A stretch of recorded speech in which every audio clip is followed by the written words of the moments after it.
committing these crimes as opposed to an individual. And so I think in terms of the state, it may not be necessary to discover specific motive, but more broad policy, political ambitions, perhaps, an intention on the part of the state to achieve certain goals. And then the question then is, how are those goals achieved, and in what way? Then, of course, you look at if you were considering an individual, which I don't believe is the case here. I mean, then you would have to actually talk about an actual knowledge or desire to bring about the outcomes that constitute the elements of the crime. So, might it be possible for an alleged perpetrator to have a particular goal, say assimilation, and a particular motive, for instance, eradication of terrorism or economic development, but at the same time not intend to destroy a group or even intend to commit any crime? Yes, I think that is possible.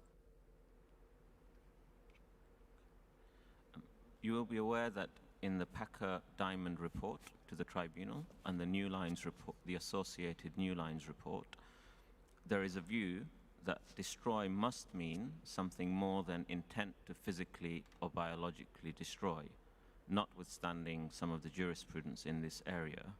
Are you of the same view? I think it's just, to me, a matter of difference of emphasis rather than any substantive disagreement. I think when we talked about destruction, destruction can come in different forms, and it can be expressed in different ways. So I would say that it's, again, that preponderance of a wide range of different activities that are undertaken in order to achieve what we would consider to be destruction. I'll put a question to you which I put to Professor Packer. Would you rule out an intent to socially or culturally destroy a group? And if you wouldn't, what would be the jurisprudential basis for such a view? Well, I go back to what I said earlier about the attempt to erase a particular people group, and certainly social and cultural identities of the group are part and parcel of that group. And so I would say that attempting to eradicate those can be viewed in conjunction with other activities or other actions as an attempt to destroy. The various legal opinions relating to alleged genocide in Xinjiang suggest at least that a substantial part of the Uyghurs are being targeted in Xinjiang. The jurisprudence indicates that the starting point is the numbers, but qualitative factors may also be relevant when determining a substantial part. My question is, are the allegations being made in respect of Xinjiang there in terms of the numbers? And if not, what other factors may be relevant? I think it's not just a question of pure numbers, although from what I have read and heard, the numbers themselves are quite large in terms of population being subjected to restrictions and other limitations of their liberty.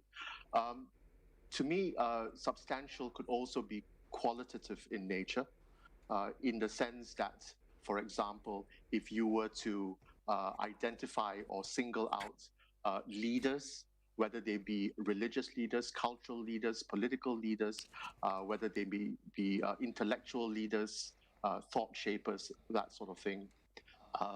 These would also constitute, I think, a substantial group of people in the context of their ability to carry the heritage and carry the traditions of that particular people group, and also to be, in a sense, holders of the heritage of that group.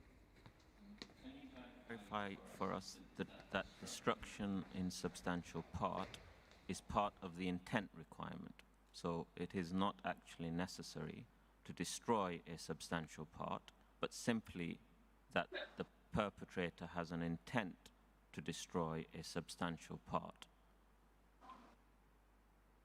Well, I think one has to look at how, if there is, for example, a policy that is in place, how that policy is being implemented or given effect, and whether or not it involves targeting, as I said earlier, key leaders, people who are the holders of cultural and social traditions and practices, people who, in a sense, embody or represent the identity of that people group. As you are aware, the tribunal is considering both individual responsibility for crimes and state responsibility. Can you explain whether a state can commit a crime and how exactly according to the jurisprudence? Well, I would be hesitant to say that a state can commit a crime, but in terms of state responsibility, I would say that there are, in international law, obligations placed on states as a result of treaties that they have entered into and treaty obligations that they have therefore taken upon themselves. And either by way of omission of the obligations of that treaty, or commission of things which are in violation of that treaty, I think then you could say that the state is responsible. And I think in shorthand, people may say that the state has committed a crime, although strictly speaking, that would not be accurate. So in attributing responsibility to a state for a crime, would you say that you require an individual? I think the short answer is yes. I think there have to be organs or officials of the state that are implementing the policy or the laws that have been passed by the state. And it is in implementing and the way in which those policies are being implemented. If they were to, as a result of that, end up in the commission of crimes, then the individual may himself or herself be responsible, but it is also the attribution of responsibility over that person by way of perhaps command or control that would allow the state to be attributed to the commission of those acts. Yes. And just by way of clarification, are you able to explain to us how specific intent might be identified in relation to individuals and how you then might attribute that to the state? Well, if you are looking at the individual, then I believe that the individual has to satisfy the specific intent, has to perhaps understand what he is doing or her, the nature and the effect of the acts that he or she is carrying out, whether by himself or in furtherance of state policy. Two more questions, if I may. Can you provide some clarification about what we mean when we talk about state responsibility in terms of genocide or crimes against humanity? So just to be more specific, what is the difference between attributing a crime to a state and then the duties arising under treaties or customary international law relating to, for instance, prevention, the duty to prohibit, the duty to punish, or the duty to enact legislation? Well, can I take the second part first? I mean, so as I mentioned a little earlier, that is the obligations taken on by a state as a result of that state entering into international treaties and taking on board the obligations set out under specific treaties. So that in most cases will entail prohibiting such acts, criminalizing such acts, implementing laws or promulgating laws to prevent such acts from happening, and then to punish people who commit those acts. And then also we could talk about elements of remedy and perhaps compensation. So that would be on the state. But the state also has, as I said, policies, and the policies have to be carried out. And these are carried out by individuals acting in compliance with directives from the state or other bodies that are associated with the state. And if those individuals also then commit atrocities, then I would say that their acts can be attributed to the state. Thank you. You might not have had a chance to see the discussion with Professor Packer. There was a discussion around standards of proof. My question is, what standard of proof would you say is ordinarily applied under international law to state attribution of crimes? From my reading of the law, there doesn't appear to be one single standard of proof in terms of how we attribute responsibility to the state, or what standard to measure a state's complicity in this matter. I think I read somewhere that there could be quite a lot of different interpretations. So I suppose that's not terribly helpful.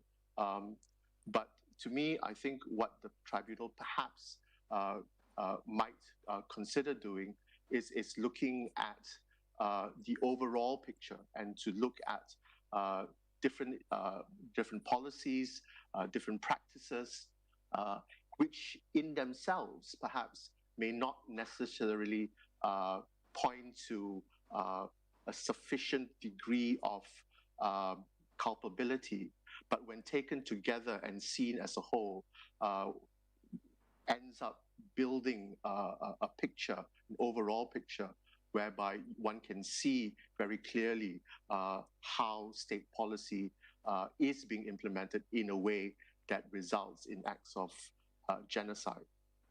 And my final question is that at the ICJ, in the two seminal cases related to genocide, the view was that the very highest standards must be applied in attributing the crime of genocide to the state. So that was then later elaborated to suggest that beyond reasonable doubt would be an appropriate standard. Would you encourage, as Professor Packer and Mr. Diamond did, the tribunal in applying a different standard for the reasons they gave and for the reasons of the particular circumstances in which allegedly Uyghurs find themselves in Xinjiang?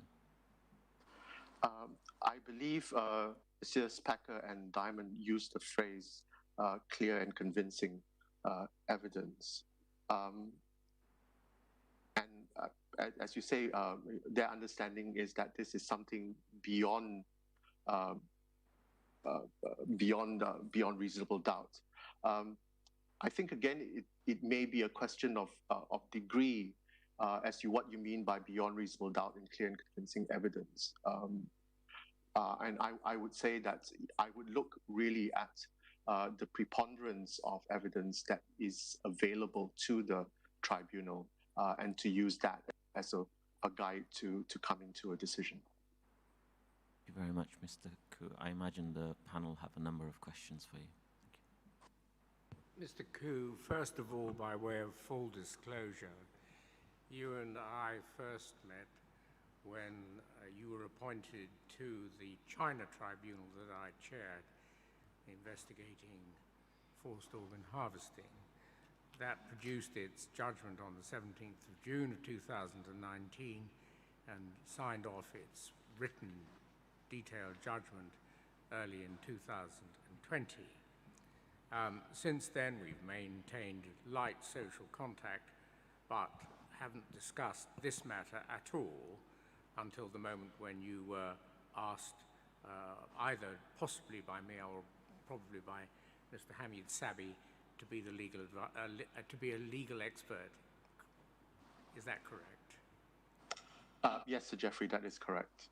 And the reason that you were asked, as you know, is that the sanctions implied by the People's Republic of China on various people, including this tribunal, had the effect of making the United Kingdom lawyers and others unavailable to us, and you were good enough, at my request through Mr. Sabi, to agree to help us, careless of such things as might have affected the United Kingdom bar. Yes, no, that is true. I run a small practice which doesn't extend to very broad international commercial work. And so I don't think the consequence, if any, of anything that the PRC might do to me, at least from a commercial point of view, would put me out too much. We're very grateful to you for your assistance. I'm going to leave as much as possible of the time allocated to my colleagues for reasons that will become clear. But first of all, and a very simple question, given the real audience for this proceedings, what is jurisprudence? Come again, is that your question? What is jurisprudence? Yeah, what is jurisprudence? At one level, it's the principles underlying the law. It's legal philosophies that inform how laws ought to be made or how laws ought to be implemented. It is also it also extends to discussions about the law, how the law was or is or ought to be. And it's a discussion about decisions that have been made and the reasonings and the rationale underpinning or underlying those judgments. So it's a collective term of quite a lot of discussion and debate about what the law is or ought to be.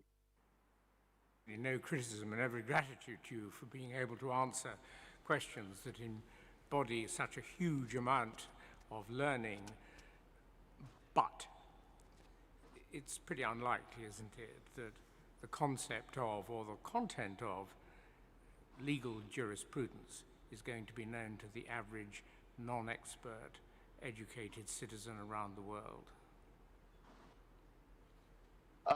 Quite possibly.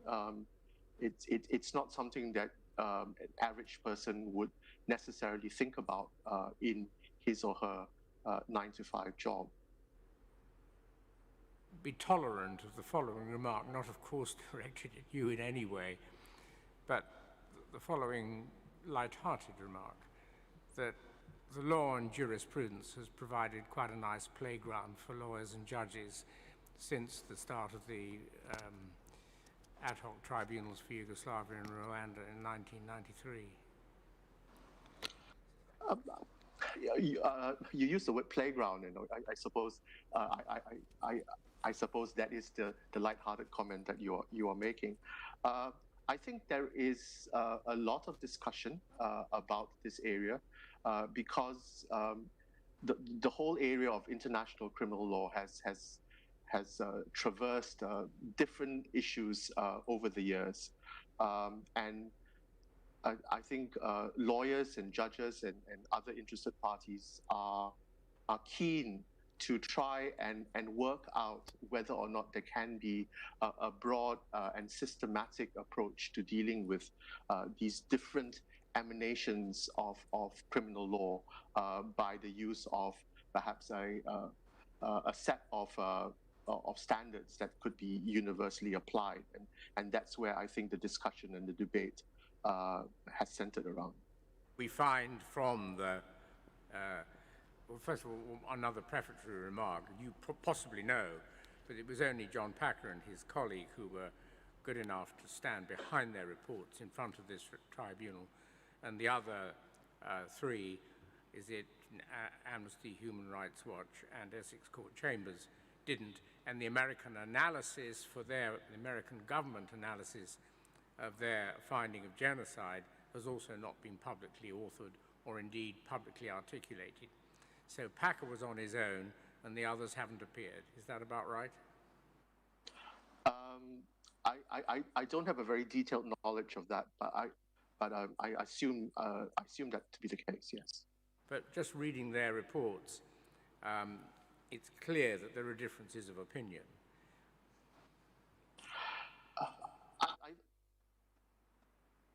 I suppose there are. I don't think you can put a whole group of lawyers into a room and get everybody to agree on everything. But I think we are all trying to work out. I mean, some of the key issues, which I suppose will exercise the tribunal as well, is things like the scope of the crime, the applicability of the law, what will constitute a commission of that crime, what will constitute sufficient evidence, what is the level of proof that needs to be ascertained in coming to a conclusion. And I think, I suppose in any one of those areas, there could well be some disagreement as to the approach that needs to be taken. Mr. Koo, I'm now going to explain why I'm going to leave nearly all of the remaining time to my colleagues. Drawing such analogy as is appropriate between this tribunal and a jury in a criminal trial. A jury in a criminal trial making a decision about crime has to be directed in straightforward terms that can be as understood by them as the person sitting in the public gallery watching the trial. Yes, and so yeah, I suppose the question then is who is giving that direction? And well, in a jury trial, it's the judge. And so far as this group of 9 individuals composing the tribunal, we're looking for an individual or body of individuals. It might be you in combination with counsel, it might be you in combination with the opinions in some way synthesized. We're looking for a straightforward direction in law that could be as understood by us and as understood by the public and as understood by the PRC. And so what I'm going to do, Mr. Koo, is almost immediately ask my colleagues to ask their concerns and questions, and then perhaps to invite you and maybe counsel to see if you can prepare for us in writing, probably a straightforward direction that can be published. Would you be prepared to cooperate with that as an exercise? Yes, it would be my pleasure to do so. Because the word genocide was in abeyance between 1948 and 1993.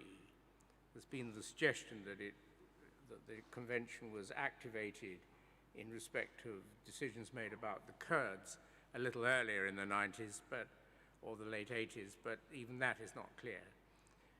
When it started to be used, it started then to be used by members of the public in describing atrocities about which they were particularly concerned. The public are using this term, and parliamentarians are using this term now about the Uyghurs' treatment. but they're not able to use it in a very simple way if they follow the jurisprudence, because the jurisprudence is muddled. Would you accept that?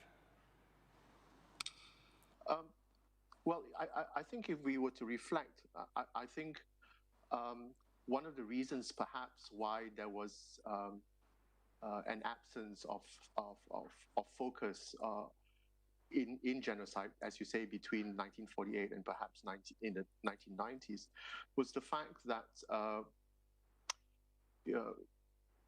we were not necessarily looking at large-scale wars or atrocities that were happening,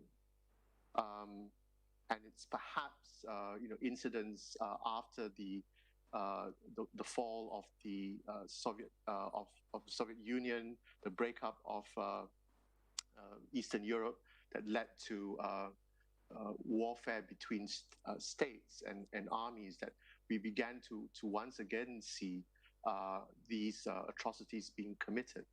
But again, these were atrocities that were primarily committed in the context of a war, and I think it might be easier, in inverted commas, for an average person to understand atrocities committed in the context of war, and to understand genocide from that perspective. I think when it comes to a slow form of genocide that takes many, many years, it takes incremental actions on the part of a state and its organs to bring about a destruction of a people group, that might be a little bit more challenging from many different angles as to how one could still say that genocide was happening. And I suppose the development at the level of proof beyond reasonable doubt.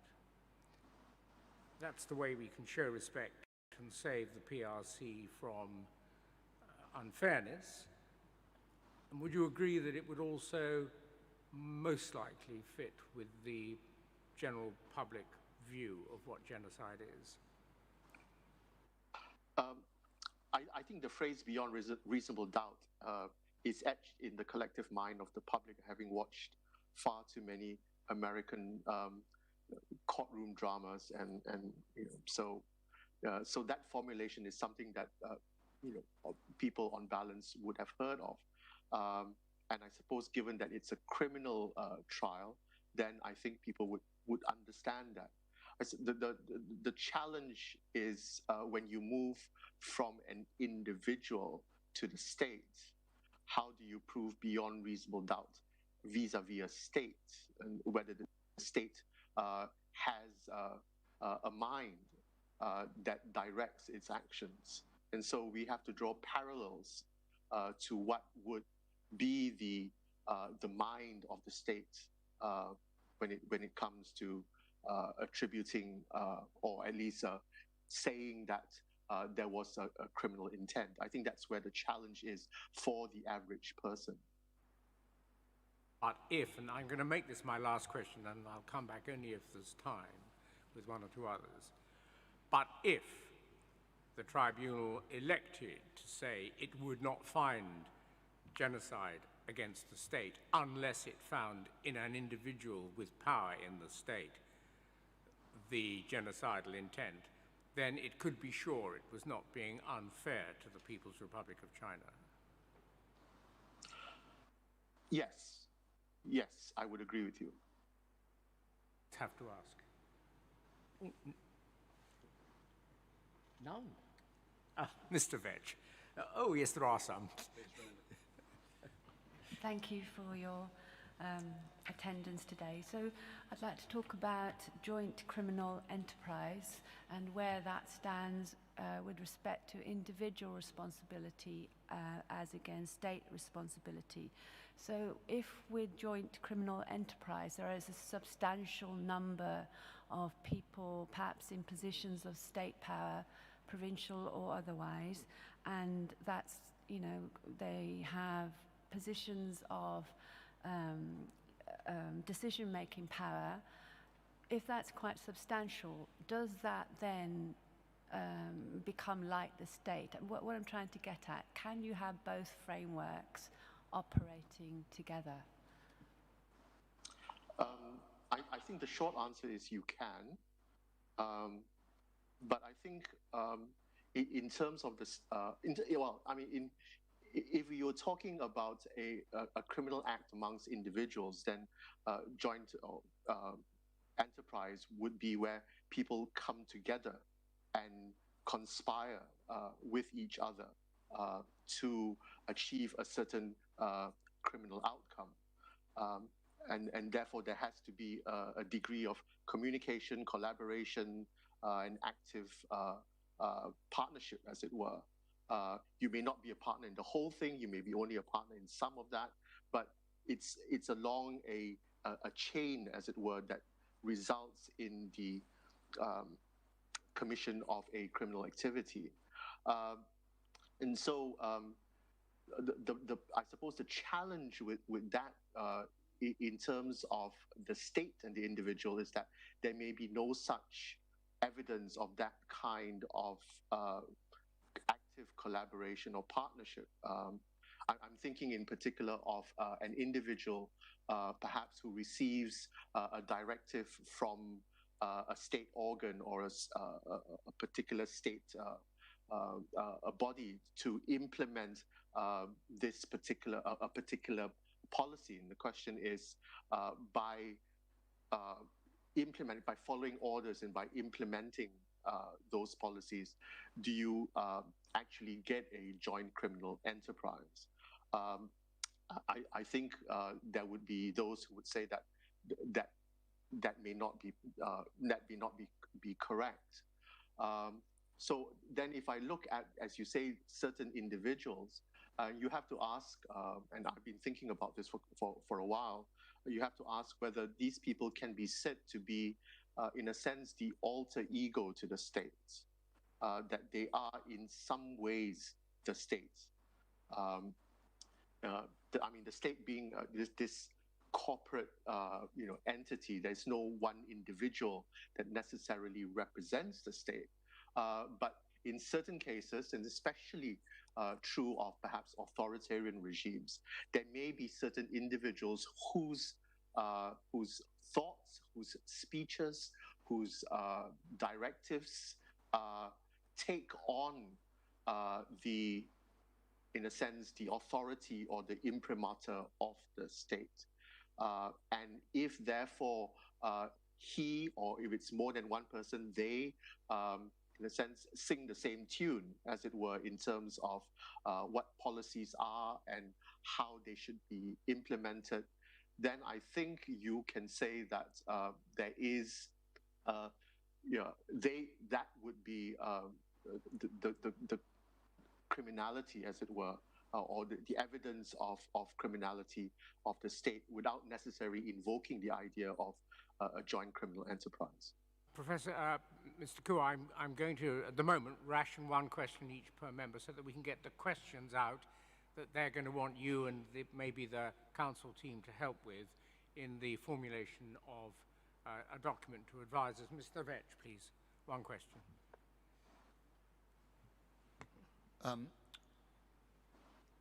Would it be fair to say that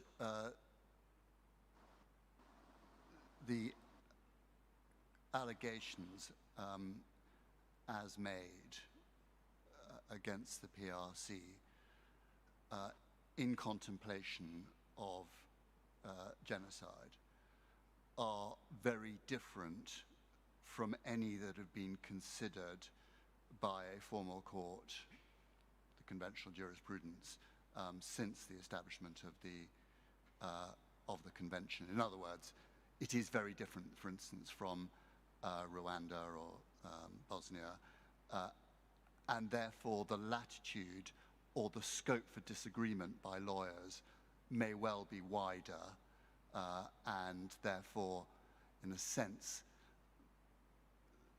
the tram lines for this tribunal are wider. Is that fair and reasonable? Very briefly, short answer, yes. as I was saying to Sir Geoffrey in our exchange earlier, I mean, it may be very different, or we may need to see things in a slightly different way or perspective when we are talking of a situation where there is an allegation of genocide outside the context of an outright war or armed conflict. And so I would say that not so much the latitude, but perhaps the way in which we would look at what would constitute evidence of culpability would need to be different.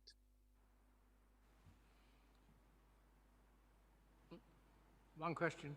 I mean, you can Yes, all come back I'm going to if there's- respect that. I suspect in this thing I may inadvertently, in which case I apologise, trip into two. But Mr. Koo, thank you. In relation to intent, which is clearly, as you say, one of the key issues here, to what degree can you deduce intent from the acts themselves, the facts that there are particular offences contemplated, for example, by the Genocide Convention, actually take place in a state? And in a state which a number of witnesses have said to us is opaque in its structure and its decision-making, to what extent do you have to identify individuals in that, rather than simply relying on the fact that these events have taken place and coming to a conclusion that those could not have taken place in any state of this kind of structure unless relevant people, without identifying individuals, could have promulgated them or at least supported them? I would tend to agree with the second part of your question, that it may not be necessary to identify particular individuals, but to take note of the fact that these things have occurred and that these things would not have occurred had it not been for certain policies, laws, regulations, or practices that were incumbent upon the individual to carry out. And it is the existence of those policies or programs that would need to be tested against the idea of whether or not there was intent. Professor Manji now? No. Yes, Professor, sorry, Game Pavi. Thank you very much, Mr. Koo. Lots of points to consider here. In terms of genocide, we have got a lot of evidence that people are disappearing, but we haven't got the, I suppose crudely say, we haven't got the bodies to show for it. How much corroborative evidence do we need or not need to say that there is a genocide going on? In this particular term, I know there are other areas that we could think about. I agree with you. It's quite challenging, and there may well not be sufficient evidence to prove that genocide has happened because of the disappearance of people. But the fact that people have disappeared, having gone through the system of incarceration, and so in a sense, their final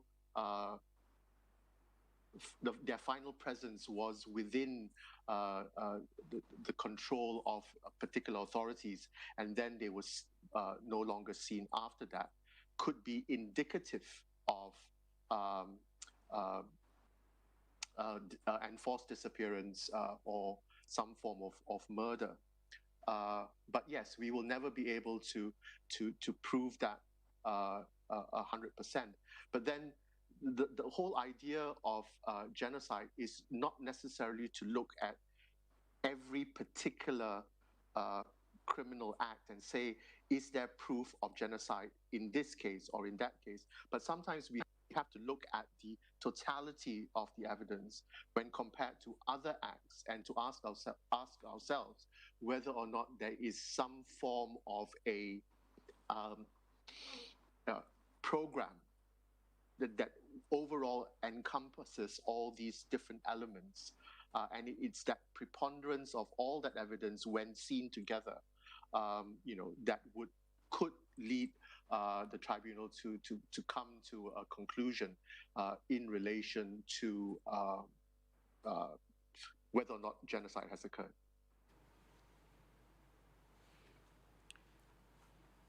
Ms. Rowe. I'm interested in Sir Geoffrey's notion of unfairness to the state of China, and the question that if we were elected to say we wouldn't find against the state unless we found against an individual, we could be sure we weren't being unfair, and I believe you agreed with that. But we also, if I understand correctly, it is possible to arrive at a view without citing individuals on the preponderance of the evidence. So how would we, or should we, establish, if we were doing that we were not being unfair to the state of China? Is that even possible? Well, I think the proposition that Sir Geoffrey put to me was that if the tribunal decided that in trying to be fair to China, that they would not, that they would want to have proof of individual guilt of an individual, was that something that could be done? And I suppose the answer is yes. It is for the tribunal to decide how it wishes to arrive at a decision. I would say that would be particularly challenging because from some of the sessions that I've heard, right, there has been no particular reference to any one individual who's alleged to have done this or done that. And I think some of the opinions that have been given have expressed this in the context of high-level political leaders, and to me, that's something then that you would have to look at as well, as to whether or not the evidence that has been given to the tribunal actually has proven that those high-level individuals are individually culpable. So I would prefer, or I would suggest that looking at or returning to the concept of state responsibility might be a more productive approach to this whole issue, in which case then one would rely on the preponderance of evidence. And to be fair to the PRC, one would have to see that preponderance of evidence. And not just look at very isolated incidents or statements, but to see and to ensure that there was sufficiently wide and robust evidence proving those state policies and interpretations of how this is to be done, and statements about political aims and outcomes that the state desired from those policies. Mr. Koo, we're into round 2, I think, with 10 minutes left, so I'm going to make my question in round 2 extremely short. The Packer report seems to allow for the fact that once you've identified your standard of proof, you can nevertheless reduce it because the evidential issue is difficult. You don't have evidence, it's difficult to get evidence, thus you lower your standard of proof. You may note it if you've heard that session that I expressed disagreement with that. Do you accept that once you've set a standard of proof, you shouldn't reduce it simply because the evidential problem makes it difficult to reach it? Yes, I think once you have set a standard, I think you should stick to it. I'm going to race through things. I expect Professor Cora's got something else. Make it quick if you can. Okay, I'd like to talk about the standing of a People's Tribunal. As you know, the main reason why this was set up is because legal avenues were not possible. So whatever decision we come to at the end of the tribunal, are there any, what are further legal possibilities, number one, and number two, can this somehow be made into a legal avenue? Are there precedents, or can there be some creative ways forward? I think at best,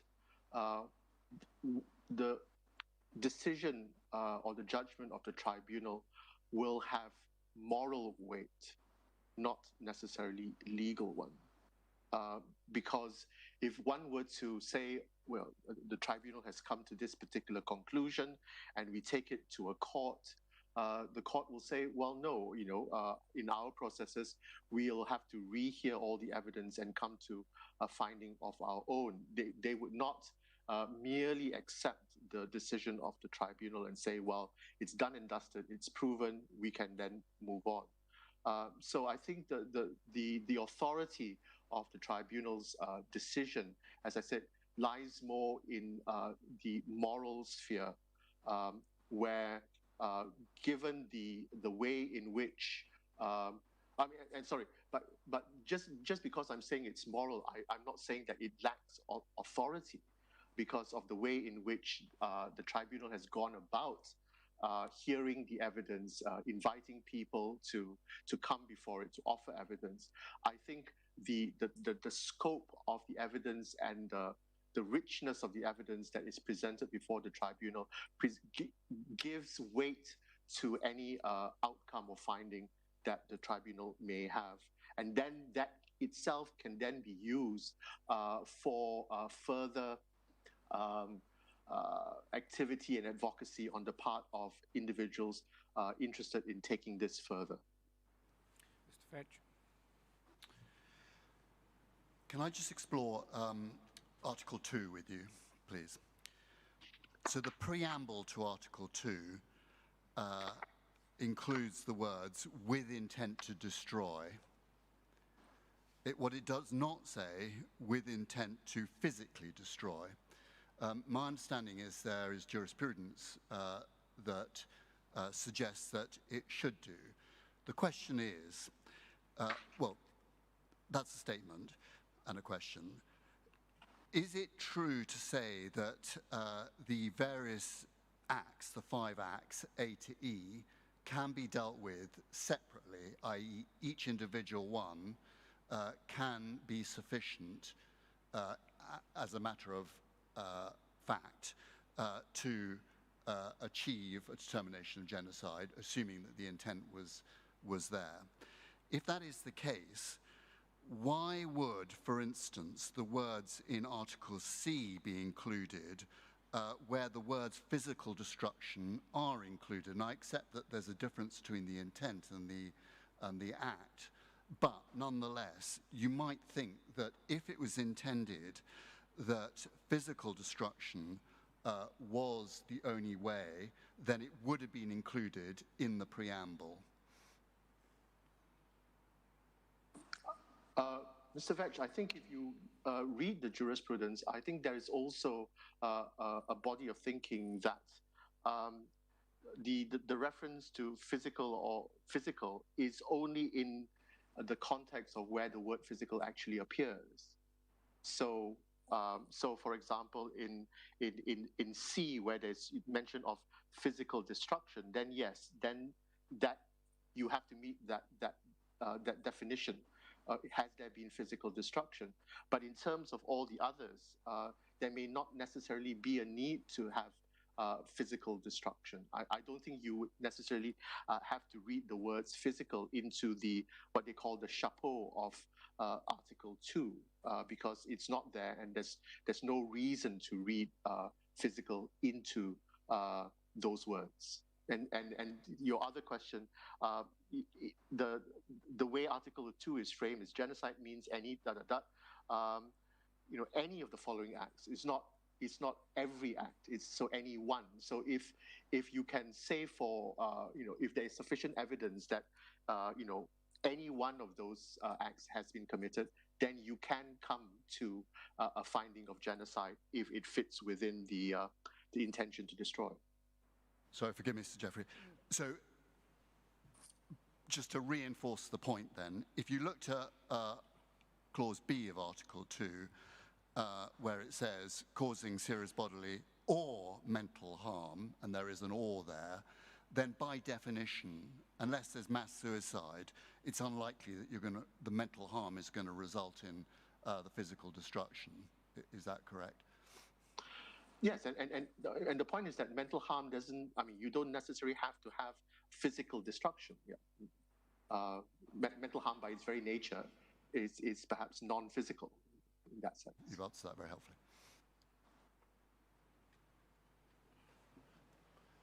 Sorry, this point I think is just more of a clarification and where we've got to in the discussion. In relation to the standard of proof, as I understand it, the tribunal on advice there's no prescribed standard of proof. We can look at preponderance of evidence, we can look at reasonable doubt. And coming back to the point that Jeffrey made about the need, which all of us agree with, to treat China with respect and fairness, if we decided on a level of proof, having taken your advice and listened to experts, that was different from beyond reasonable doubt, that would still be acceptable. Yes, that would be acceptable. Correct. Professor, then Harvey. Thank you very much, Sir Jeffrey. This is a people's tribunal, and obviously there are a lot of lay people like myself on it.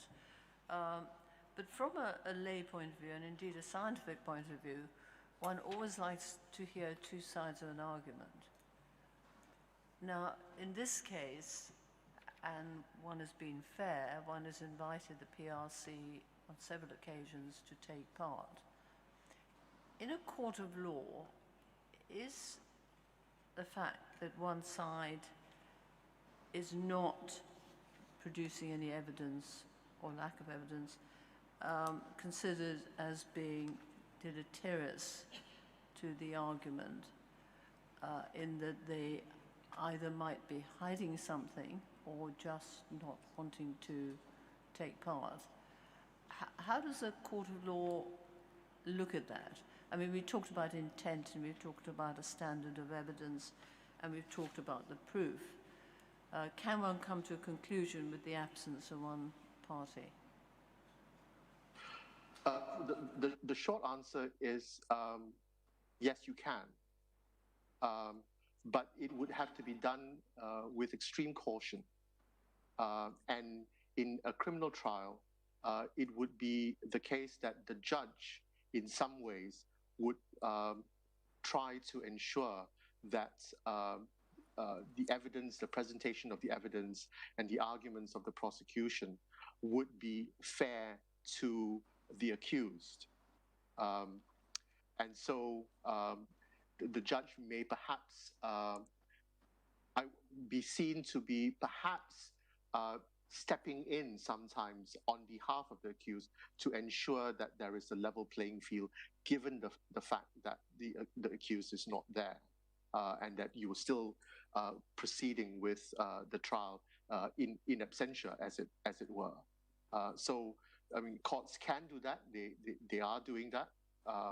For example, the court a court in the Netherlands at the moment is hearing evidence about the shooting down of Malaysian Airlines MH17, and the accused persons are not there. But then it becomes incumbent then upon the bench, as it were, to ensure that there is as level a playing field as possible. And this may sometimes involve them intervening on behalf of the absent accused in order to make sure that there is procedural fairness. Thank you very much. Mr. Q, you've been extremely helpful. I happen to know that you've made yourself available despite being heavily involved in the very significant difficulties that your own country is going through at the moment, which no doubt engage the skills and position that you hold. So we are doubly grateful to you. I think you will have understood from the questions that the tribunal will be most assisted by a straightforward statement or direction of the law that not only us, but everyone else can understand who is dealing with the question, I suppose, the conceptual question of the visitor to the PRC, if allowed to visit, standing there and saying to herself or himself, am I now in a country where the country is committing genocide? It's sort of as simple as that, complicated though it may be. And I hope the questions haven't deterred you from your earlier agreement to work with our team of lawyers in producing such a statement or direction. Not at all, Sir Geoffrey. Well, thank you for all of us. That's it for the time being, but I'm afraid we will be prevailing on your time a bit more, but in written form, probably. Thank you. Anything, Mr. Sabi? Thank you, Mr. Hoop. Our next witness... Before your next witness, I just wanted to, and it rises almost most appropriately in light of what Mr. Koo was answering just now, and it needs to be made clear to the public, as well as to the People's Republic of China, that following a press conference by the ambassador here, I think it was, making various remarks about the tribunal, which it's not necessary to comment on, but also apparently itemizing ways in which the tribunal evidence was wholly incorrect, without giving details as to the nature of the errors. You wrote to the ambassador yesterday, well, it had to be yesterday because there was no way of getting the letter to the tribunal over the weekend effectively. And you referred to earlier correspondence where you had invited the People's Republic of China to attend the hearings. You observed that it had been stated at the opening of the hearings that Council didn't have a case for or against the People's Republic of China, and you said its only duty, that's the tribunal, as mandated by the tribunal, this is you, is to present the evidence that is publicly available or provided by any interested party, including your government. Our researchers have searched for both inculpatory and exculpatory evidence.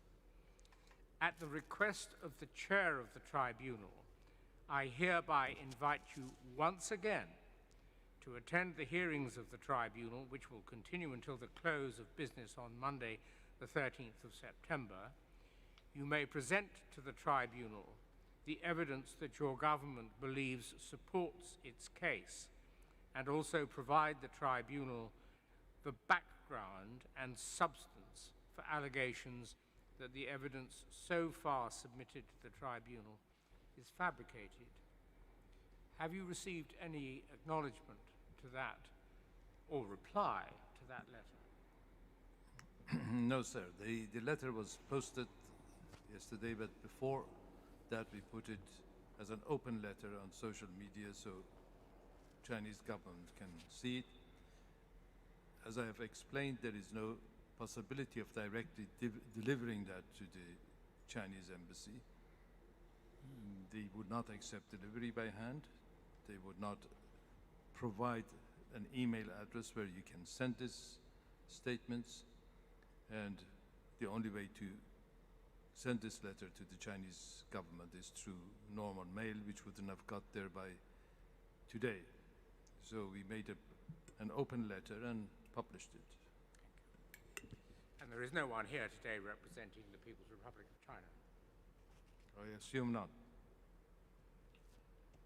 Next witness, please. Tövende bugünkü işkinci Good morning, Mr. guvaçımız çıkıdı. Good morning. Gutman, Ethan Gutman efendi. is an award-winning China analyst and human rights investigator. Gutman efendi, He's a senior Xitay'daki research fellow insan in hakları China studies at ve victims of Communism Xitay Memorial hakkındaki Foundation tetkikat and a co-founder üstüde of International Coalition to uzun End Transplant Abuse in tetkikatlarını China. hep bağan. His research focuses Onunki tetkikatı on surveillance and organ harvesting. Mr. Gutman Xitay'daki has authored two books, nazaretçilik ve Losing the New insanlarınki and the içki slaughter, mass killing of organ harvesting, organlarını China's secret solution to its dissident problems. eliş qatarlıq tetkikatlar bilen kıldı, işleydi. O Amerika, Avrupa Parlamenti ve başka nurgun orullarda bu haqda köp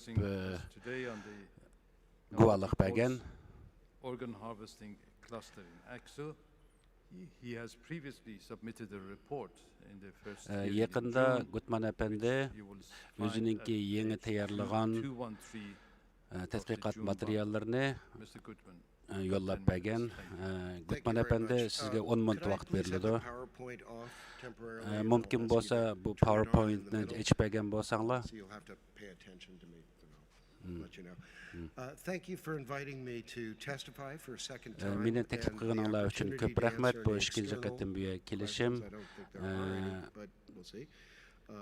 Sirtdan savollar kelsa yaxshi bo'ladi. Qani ko'ramiz kelamdikanman deb uqmayman, lekin sot ichidagi savollar bo'ladi albatta. Men uningga tayyorman javob berishga.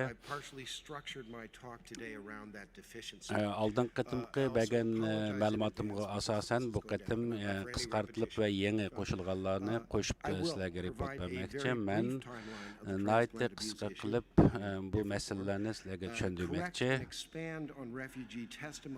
Meningki bu tadqiqotim keyingi vaqtlarda shu ko'chmanlarni ziyorat qilish bilan bo'lgan. Ular yana Aqsudan kelgan bir ispatchining ziyoratimda ko'ra 1980-yillarning keyinda Xitay hökuməti tərəfindən adamların içki əzalarını eliş başlanğan 90-yıllarda Ürümçidə bolğan 1994 yılmı Enver Toxta əpəndi özü qatnaşqan, yəni bu cinayətçilərini atqandan keyin onu içki əzalarını eliş qatnaşqan 1997 yılı Gulca vəqəsindən keyin siyasi cinayetçi bolğan Uyg'urlarningki ichki a'zolari ham elingan. Gulja va Ürümçide bundaq vaqalar ko'p bo'lgan. 1999-yili Falun Gong murtlarininki taxminan 2 milliondan oshiq Falun Gong murtlari turmalarda bo'lgan. Bularningki ichki a'zolari Xitay hökuməti tərəfindən elingan, mühim bolğanları öpkisi, böyrəki, jigiri degəndəklə elingan. 2002-ci yılı chet ellik şu içki əzalığı muhtaç bolğanlar kelib özlərinin kerakliklərini alğan. Keyinki vaqtlarda Tibet və Xristian murtlarının mı oxşaş şundaq içki əzalarını elingan. 2007-ci yılı Xitay hükümet doktorxanası tərəfindən yılığa 10 mingdən oşuq içki əzalarını başqalarına yetkəb bergan. 2022-ci yılı 60 mingdən oşuq içki əzalar almashtırılğan. Yəni nurgun deyimiz şəxsi doktorxanalar qurulğan.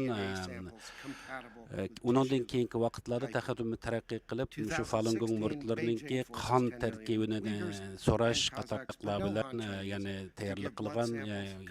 Yaqinqi yillardan buyon Uyg'ur va qozoqlarningki DNA qan tiplariga asosan içki əzalarını eləvatdı. Onundan başqa şu qayta tərbiyələş orunlardakı adamların hammasıga gumanlıq qaraydı.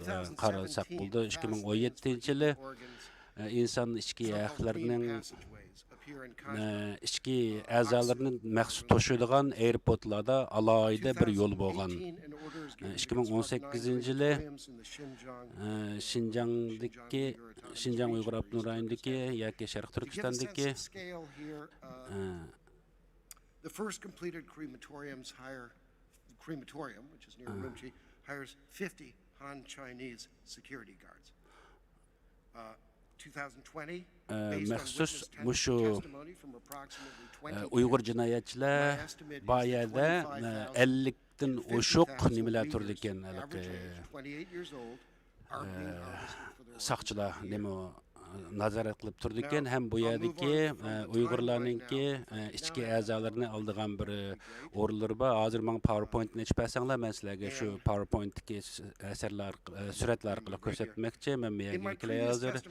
Mening oldin qatimqi sizlarga bergan guvohchiligimda bu ichki a'zolarni oldigan o'rinni, ya'ni Aqsudagi bir o'rin haqida so'zlagan edim. Masalan, bu yoqdagi ikki qayta tarbiyalash o'rni haqida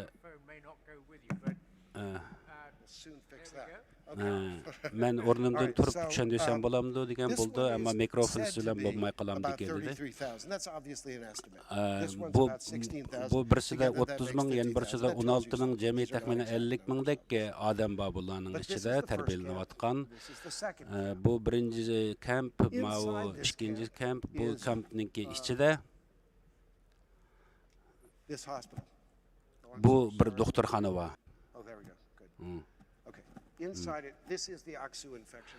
Bu shu kampning ichiga joylashgan doktorxona Aqsudagi. Bu o'ng tarafdan, janub va shimol tarafdan chiqishlari. Burun kampi mushundaq bo'lgan, ammo keyin kamp yangi qismi bu tarafga qo'shilgan tarbiyalash markazi. Bu köydirilgan o'liklarni bir taraf qildigan o'rin, jasad köydirilgan o'rin.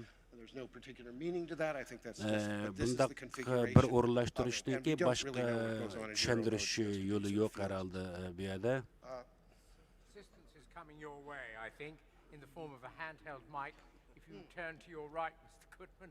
Agar o'rningiz qaytib kelsangiz, sizga yordam keldi, shuni orqali tushuntirmoqchi bo'ldi. Ko'p rahmat.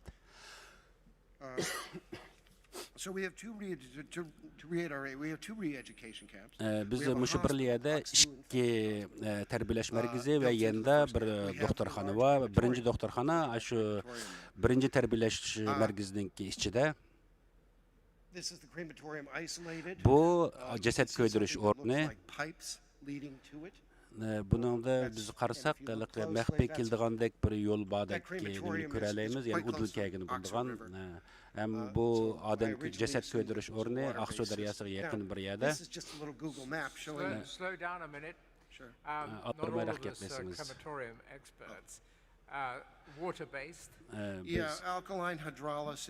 Biz hamimiz jasad ko'ydirishninki o'rniningki haqida yaxshi tushunmaymiz, bir tushuntirish bergan bo'lsang, jasad ko'ydirish o'rni qanday bo'ldi desam, suvlash kerak va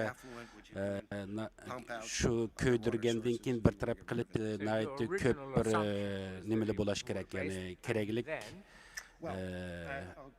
keraklik narsalar. Bu yerga qaraydigan bo'lsanglar, buni men maxsus tadqiqotchilar orqali mulohaza qildim. Ammo bu yerda bir ko'ydigandan keyin bir taraf qilish turbi yo'llari bo'lgan bo'lishi mumkin. Bu faqat bir gumon. Men tafsilroq tushuntirish kelsak, bu yerdagi shu qizil ko'rsatgan o'rin,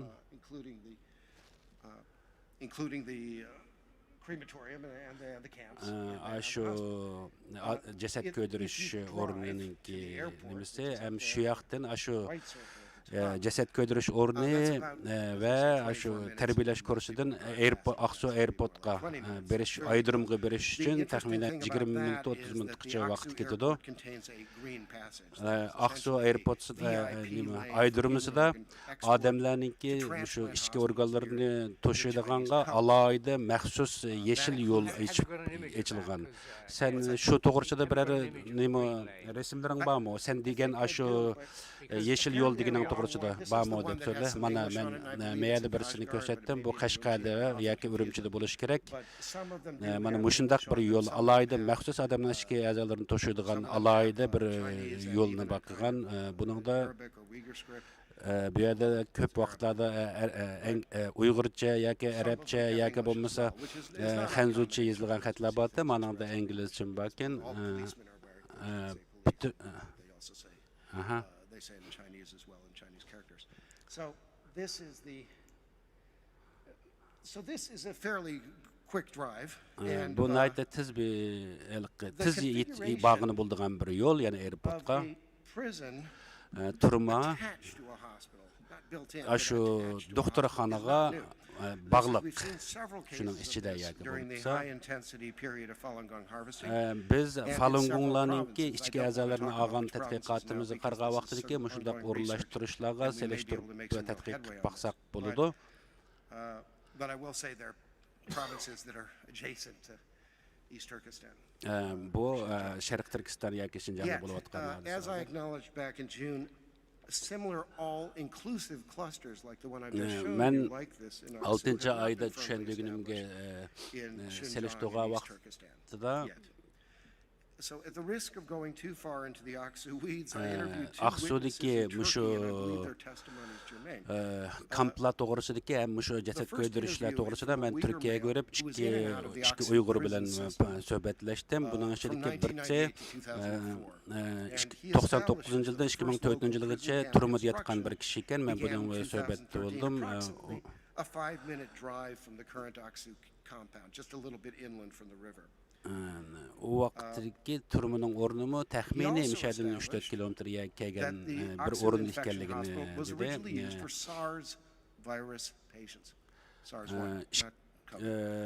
Bu Aksu doktorxonasimi SARS kasallik bilan bo'lgan doktorlarni davolash qilingan. Hem bu turmusiga, bu yüzeyatgan turmuga bölgünçe yoki dinni aşqın Uyg'ur jinoyatchilarini to'laydigan turma ham shularningki doktorxonasi ki hozir bu doktorxona shu qayta tarbiyalash o'rinlaridagi jinoyatchilarni bir taraf qiladigan salomatlikka qaradigan bir doktorxona ekan. Hamda bu doktorxona bilan Muşu ceset köydürüş o'rnini bu men ziyorat qilgan kishi tunib berdi.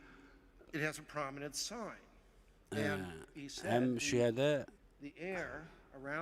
müşahidiki purak chiqadigan purak mush o'rindan sungakning puraqi chiqadiganligi.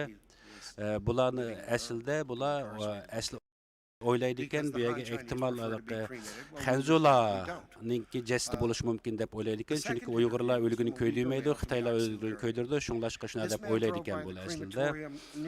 Yana bir tadqiq ziyoratimdagi odam u bir qancha qatim shuning oldidan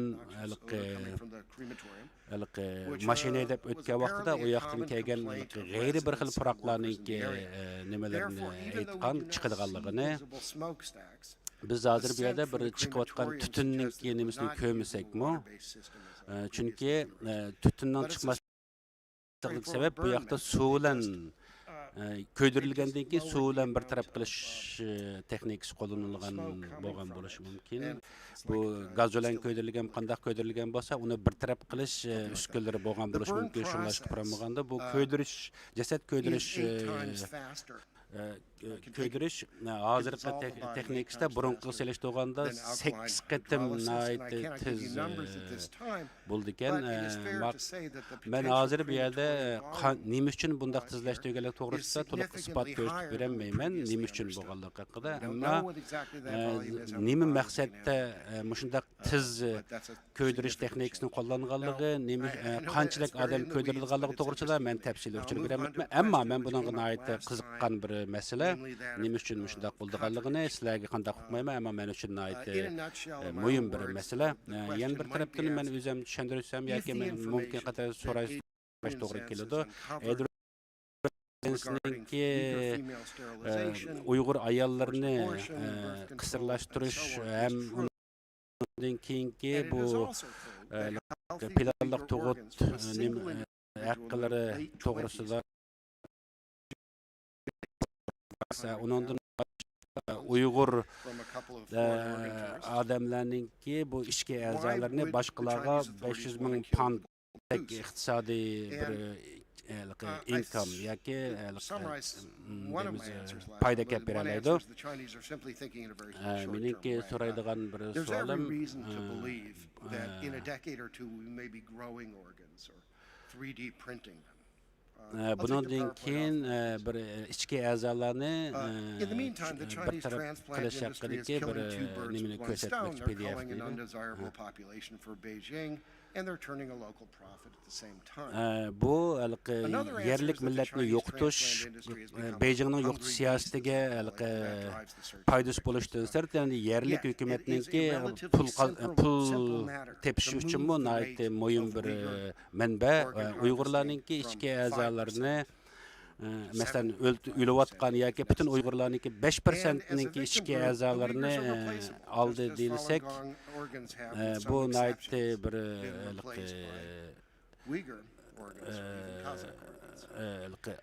addiy bo'ldi, chunki o'ng'ay bo'ldi, chunki bu Tibetlarningki nima Falun Gong murtlarning o'rniga hozir Uyg'ur va Qozoqqa o'xshash xalqlar o'rni egalladi. Ham shularningki ichki a'zolarini setish, elish qatorliqlar bo'lib kelyotdi. Bu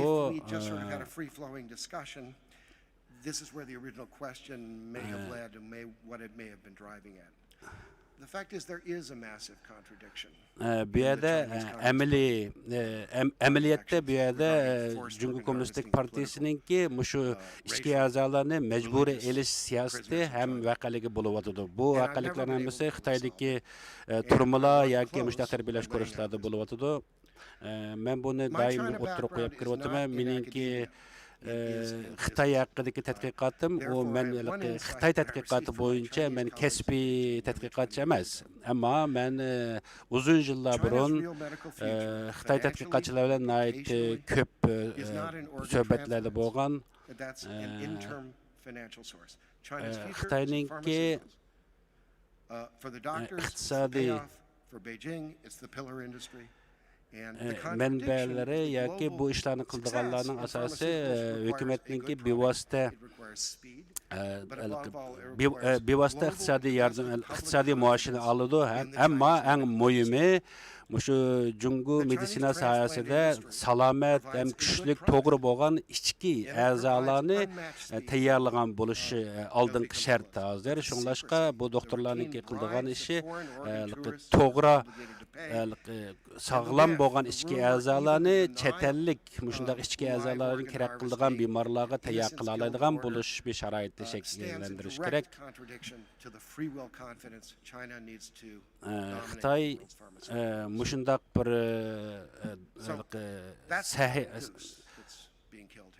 sahaning ichida o'zininki o'rnininki yuqori bo'lishini hozir dunyoga jakkalagandek bir holatda. Men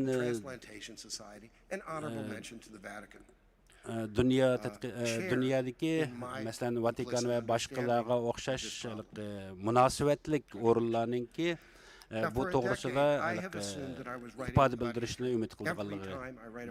I think this has got to be history. Surely Beijing will fix this in a year, maybe two. Men ezelden Beijing'e işençem batı. Bu hata yolunu Beijing çokum kiler yıl oңuşlaşı mümkün, yani bir qatam oңuşlaşı mümkün dep ümit qılaptım. Ama undaq bo'lmadi. Ham buni ba'zi g'arbdagi Xitoy qo'llovchilari yoki Xitoy o'zlarininki qilayotgan mushularning ishininki to'g'riligi, to'g'ri yo'lda bo'layotganligini his qildi.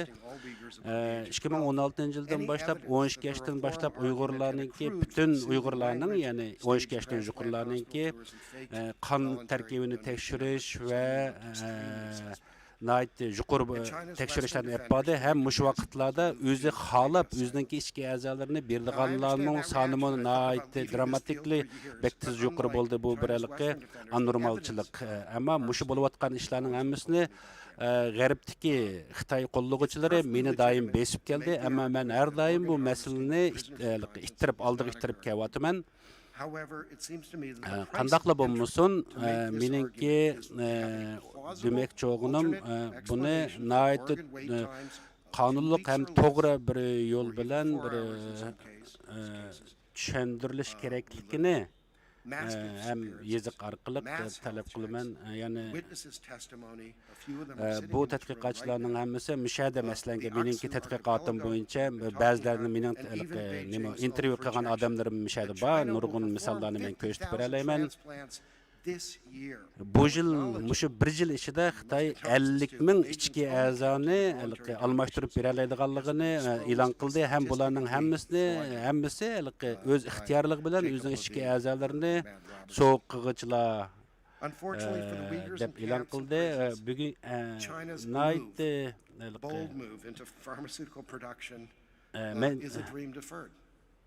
bularninki mushunda xiyolini amalga oshirish uchun to'g'ri qulaylik sharoit yaratilgan bu qayta tarbiyalash kamplari va turmalarda yetayotgan Uyg'urlar buningki asos manbasi bo'ladi. And a Chinese vaccine that barely clears the 50% effectiveness mark. So given the Chinese Communist Party's somewhat Kommunistlik partiyasiga ba'zilar mushundaq bir yo'lni tayyor qilib borayotgan, to'g'ri qilayotganligini deydigan lamiba ham bularga mening har doim so'raydigan savollarim va maslanga Aqsuda men bergan mushu misollar undaq bir o'ng'ay bir besib yushirib oldigan masala emas. Rahmat sizlarga, hammanglarga ko'p rahmat aytaman. Meningki savolim bor. Elbette meningdan boshqalarning taqdimi ko'p savollar bo'lishi mumkin. Before Professor Lynch asks you questions, you may have omitted something, unless my memory is wrong, about the age range of disappeared persons. Mumkin bir narsani qo'shib qo'yish mumkinchiliging bormi? Masalan, qaysi yoshdagilar hammadan tez yo'qolib ketyapti bu odamlar? 18-28 arasida dedimi? That is a number that comes from the World Organization to Investigate the Bu Persecution qayadan olgan uchurlar, bu uchurlar dunyodagi har qaysi tadqiqot markazlariniki falangungchilarnikilarni va boshqa guruhlardagi odamlarni tadqiqot orqali o'ttirga chiqqan sonliq ma'lumot va ular bilan ko'p birga tadqiqot bo'lganligim uchun mening olgan o'rnim shu. 28-29 yoshdagilar ko'proq yo'qolib ketar ekan. Thank you very much for coming. Sizning kelganingiz uchun ko'p rahmat. Just on exploring the idea of the hungry beast. Meningki You say that there are 60,000 siz mushundaq nayt cho'ng bir talab ostida 60 mingdan oshiq ichki a'zolarninki bu har yiliga almashtirilganligini dedingiz. Bu nayt buning ichida taxminan 20dagi o'zi xolab o'zininki organlarini iyona qiluvchilar bu butun Angliyadagi xolab o'zininki organlarını berdiganlarning nechasiga barobar. And so to my mind, raises the Şundaq issue buldu iken, of menin kallamı why kelgen bir there mesele. aren't enough donors from the sources that are used in the West, and what the sources of donors are outside of Xinjiang. And I ask, is there a live donor program in China? Xitayda hayat adamninki özü hayat durup yoki hayat adam özünün içki azalarını berdigan ahvallar bormi? Yo'q, undaq hayat adam men hayat bo'lsammi bermen deydigan ahvol bo'lmaydi. The problem here is twofold. First of all, there's a disagreement that I should flag between me and some of my colleagues. Aldılar deydiğim men ve menin tədqiqatçı xizmətdaşlarım bilan bolğan fikir oxşamaslık məsələləri menin deydiğim bu bir sen nemişqa bu cəsəd köydürüşü ornunu undaq dep oylaysan çünki bu tərbiyə bu köydürüş ornu ehtimal Xitaylardan köydürülgən buluş mümkün Xitaylar çünki özünün nemisini köydürdü. Əlbəttə mən bu toğrusunda təqdimi köp sizlərə uçurub verəməyəm çünki bu meninki özümninki düşüncem hem meninki gumanım bu müşahede çünkü bu şu içki azalarını deyimiz yığış degen bu naiti belki set isim ama bu naiti çoğun bir iqtisadi kerim yaratadigan bir menbe mu hem hesaplandı. Elbette adamlarninki bu yerda hiç qandaq agar ular tuqqanlar ulab o'zaro tuqqanlar ichida masalanga börek masalasi desek bir ailelik adamlarning ichida bir tuqqanlar o'zininki bu nemisini bir börekini bersa bo'ladi deb tushunamiz ammo hech qanday bir odam o'zininki jigirini bermaydi chunki jigar bir bo'lganligi uchun bu mumkinchilik yo'q. Masalan bu börek kerak bo'lgan odamlar Xitoyga berib uni izlab yurmaydi chunki boshqa yerlarda ular tepish mumkinchiligi bor. Shunlashqa chet eldan Xitoyga berib shu ichki organlarni almashtirayotganlar asosan degidek bu börek emas boshqa ichki a'zolar uchun bordi. Showcase the fact that they've become very good at lung transplants. And can I ask Yana bir savol so'rsam, Xitoyda odam o'ldi deyli, bu o'lik kimga taalluq bo'ladi? Hukumat bu o'likka egimi yoki tuqqanlarmi, shu oilasimi? Demakchi o'g'lim agarda hukumat bu yo'shirish yo'shiranmaslikqa o'xshaydigan bir masalani bir taraf qila oladigan I've lost track of them. The problem on that is that when Jacob Levy, the Israeli doctor, and bir İsrailiyalik bir qancha doktorlarninki statistik tadqiqotlarga qilganda men ismini daim unutib qolyapman yana birisininki they looked at this very carefully and they found that the numbers created a perfect parabolic curve. In other words, voluntary donation numbers did not diverge from ixtiyorligi bilan berdigan o'zininki ichki a'zolarni berdigan xohlab berguchilarniki soni nihoyatda bek tiz yuqoriga o'sib ketgan. Ammo bu hukumatninki bergan o'z ichki bedellarini iyon qilishga qo'shildi degan bu nomerlarmi millionmi yoki qanchalik vaqtmi buni uqmaymiz. Chunki bu hukumat bizga demaydi. Mening so'raydigan narsam hukumatning doim sizga beradigan bir garantiyasi bor. Ular deydiki, 2 hafta ichida sen nima desang shuni teparalayman. Bu qandaq masala? Qandaqsiga 2 hafta ichida bu ichki a'zoni senga tayyor qilib berish mumkinchilik bo'lgan bo'ldi. Bundaq mumkinchilik qat'iy bo'lmaydi. Chunki buning uchun alohida bir o'rlashtirish bo'lish kerak. Whereas tissue typing is very important for kidney transplants, you don't actually need it for liver and lung. which is what you say is the major. Мәсәлән, жүгә кирәк булмайды. Yes, but we do know Дейш өчен, we do know that they've done it several times with these emergency Бөрек liver өчен and even жүнгүк kidney бармайды дедің, әмма for бу 4-hour, өпкә яки because жигә we дигәндәк know 3 нимәләрнеке hospitals мәсьәләсе that were хакында doing төшендеришпәгән булсаң, Now, they чөнки stopped мушында reporting on it өпкә when жүрәкләрне, it followed long өпкә sources бу started жигәләрне to алмаштырылганга publicize 3 төн as жик they do. докторхана бар The Хитайда. hospitals Булар went to бурында radio Falun center. Gongчыларныкины кылатты, Yes, they ашындагы always do, but алмаштырышка I believe you still have to have some sort of tissue алмаштырады. matching in place, and or you get run into problems. Now, the second thing is that they are pretty much guaranteeing live organ harvesting, and again, I'm not Әң мөһим as мәсьәлә close бу to the yerdə coalface as I'd була, like to be яки on this, hökumət, but, яки şu doktorlar I did talk to many siz places hər daim özünün çoxum şu the paper they're sizin banning təlpinizni about, I think qandıra is alaydiganlığı Pastor toğrusidagi ifadeleri. pretty much proves that it's all live organ harvesting, and that's why they're getting the success rate they are. Şunlaşqa muşundaq sizge vaqt tərəfdə həm onunki sübət cəhəti berəligən kapaleti ulağa nait köp adamlarınki işençisi girişəligən. You do talk about in 1994 94 yılda bəgən bir uçurunda 94 yıldaki adamni öldü etiş buyruğu çıkarılgan adamni ölüm cezası hüküm kılınan adamni ölmeydigan yege bir ok etiş öldürüş nim kılıngan bu meseleni muşa Enver Toxta aramızda ba şu düşende östəxdim yaxşı düşəgəndəgin bulatdı onun deyişçə okni atqa vaqtida şu vaqtla ölmeydigan yeriga etilganlığı amma bu şu içki əzalarını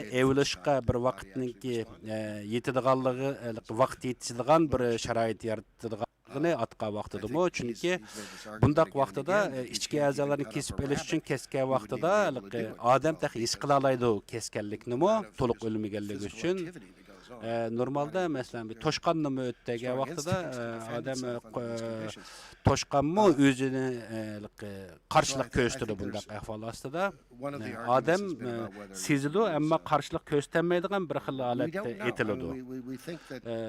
Əlbəttə bunu biz nəhayət aniq bilməyimiz amma bu şu biz aniq berələydigan hazırғы sizlərə berələydigan aniq bir ispatlıq bir məsələ. Ondan başqa bir bu məsələ haqqında bir Uyğur saqçımı bu to'g'risida isbot bergan. Ondan başqa bunun qatnashgan doktor Enver doktor aramızda. Enverninki bergan uçurlarga qaragan vaqtida bu odam qarshilik qilgudek mumkinchilik bo'lmagan holatda anandan keyin buningki etish buyrug'i ijro qilinganligi mush jarayonda uning ichki a'zolarining elib olinganligi haqida isbot bergan. Men yana bir masalani demoqchi, ya'ni seninki bergan uçurlaringga asosan sen you give or you cite large blood volume tests. Nəhayət çoğ həcmdəki adamlar, yəni köp adamlarınki qan tərkibinin təşkillanğanlığı toğrusunda bir isbat aytib ötdün. When you say large volume, sen nəhayət köp sandakı deməkçi oğununda qaysı nömrə şunu dep bilərsənmi? Instead of just your standard. Yeah, that's all. And we think that's gone away. Men sanninki jiqligini emas, mishal bo'layotgan masala haqida demoqchiman. 2001, the industry was still in its infancy in China, and so maybe they had all kinds of uses. The reason I asked was someone was suggesting yesterday that there's benim soruşumdaki sebeplerinin birisi tünügün müşnunga münasebetlik bir kan tekşiriş hakkında uçurlar berilgen. Men şunlaşqa men mişaqta mesela şu elingan kanninki azcık meselesi. Çünkü bunu men aniq dep bermeymen çünkü onunki meninki tədqiqatım bilan jiq münasebet yo'q. Uni qanchalik qan ağallıqlarını men onu dep bermeymen. Albatta bundaq yo'lbos o'rindiqi va boshqa bir xil jazolash nimalar to'g'risida tibetliklar uyg'urlarni aytdi ko'p bu masala haqida nechilning denyapti ammo bu tarafda bek jiq nim qilolmayman uchur berolmayman sana. Ko'p rahmat. Sorry, could I just follow up? You said Men bay sen bir mesele üstüne toxtaldın. Adamlarınki kan tekşürülüşüyle hakkında aytib ötdün. Muşu biz burun anlağanlarımız ve seninki tədqiqatından görə muşu kan terkiplerini nima üçün alğan buluş mümkün yoki qandaq bir tizimlikler boludu. I was a skeptic about organ harvesting. I was very interested in the Falun Gong issue initially. Men bu içki əzalarını içki əzalar məsələsində mən Falun Gongçulardan başlagan, həm meninki bununla qiziqishim başladı ki, məsələlərin dəstək vaxtlarında did not know anything about this issue at all. Bundaq məsələlərin heç qandaq məlumatım yoxdu. And she described bu məsələni bilməydiğən bir ayalla söhbətləşkəndir ki, bu ayalının ki özününki kan təşürtüş və kan bəgən degəndək kan tərkibləri ya PKG degen oxşaş yəni tizimlaydiganlıqları andan başqa birisi 10 minut faqat şu közünü tekşürüş ep bağallığı köz tekşürüş ep bağallığı dedi. Onundan faqat közünün içki közünün alımı içini göstərkən amma onunki qanchalik jirahni ko'ralaydigan, ko'ranmaydiganliklari emas, ko'zningki ko'rish ko'rmaslik salomatligini emas, ammo boshqa shu ko'z orqali ichki a'zolarning salomat emasligini tekshirgan bundaqda deydi. Chunki buning ichida 50 ming ichki a'zolar to'g'risidagi ichki a'zolarningki basisida to'xtalsaqmi, bu nihoyat yuqori hajmdagi bir iqtisodiy kirim bo'lib hisoblandi. Masalan, gap aytsak, both Sarayagul and Tursunai. Sarayagul ve Tursunai yani iki guvaçı müşaktaki her ikilisi bularninki adamların salametligini tekşürüş degenin içinde elbette kan tekşürüş ve başka tekşürüşler var. Bularninki birinci qitim tekşürüşten keyin ikinci qitim bir qog'oz keldi. O qog'ozlarda adamlar şu tekşürülgen adamların içinde bir qancha adamninki bunda check mark degan bir belgi qo'yilganligi, anadan keyin bu adamlarninki 3-4 kunlardan keyin yo'qolib ketirganligi haqida isbot berdi. Bu o'xshamagan kamplardan berilgan isbot, birisi boshqa yerda, yana birisi boshqa yerda turib shunday o'xshash hadislar yuz bergan.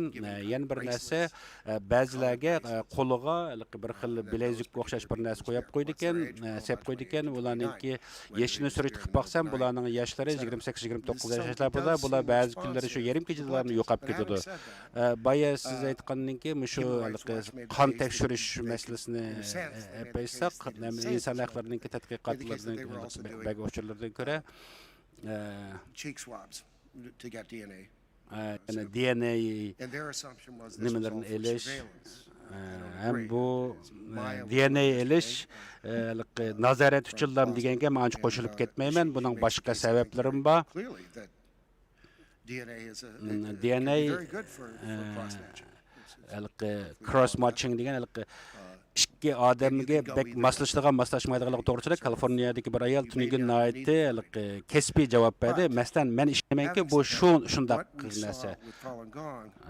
Biz Falun Gongchilarninkidan misol qilib qilsak, ya'ni men bekra ko'p ishlaganim 2013 yildan keyin Falun Gong a'zolari oz bo'ldi yoki yo'q bo'ldi.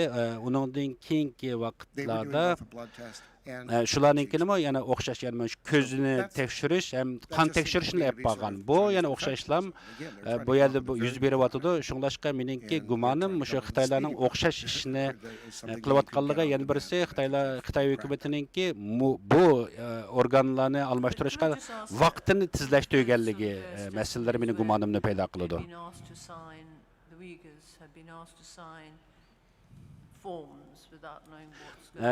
Nurg'unlagan Uyg'urlar bizga bergan guvohliklarda o'zi bilmaydigan bir dokumentlarga qo'l qo'ydirishga talab qo'l qo'ydirilganligini aytib o'tyapti.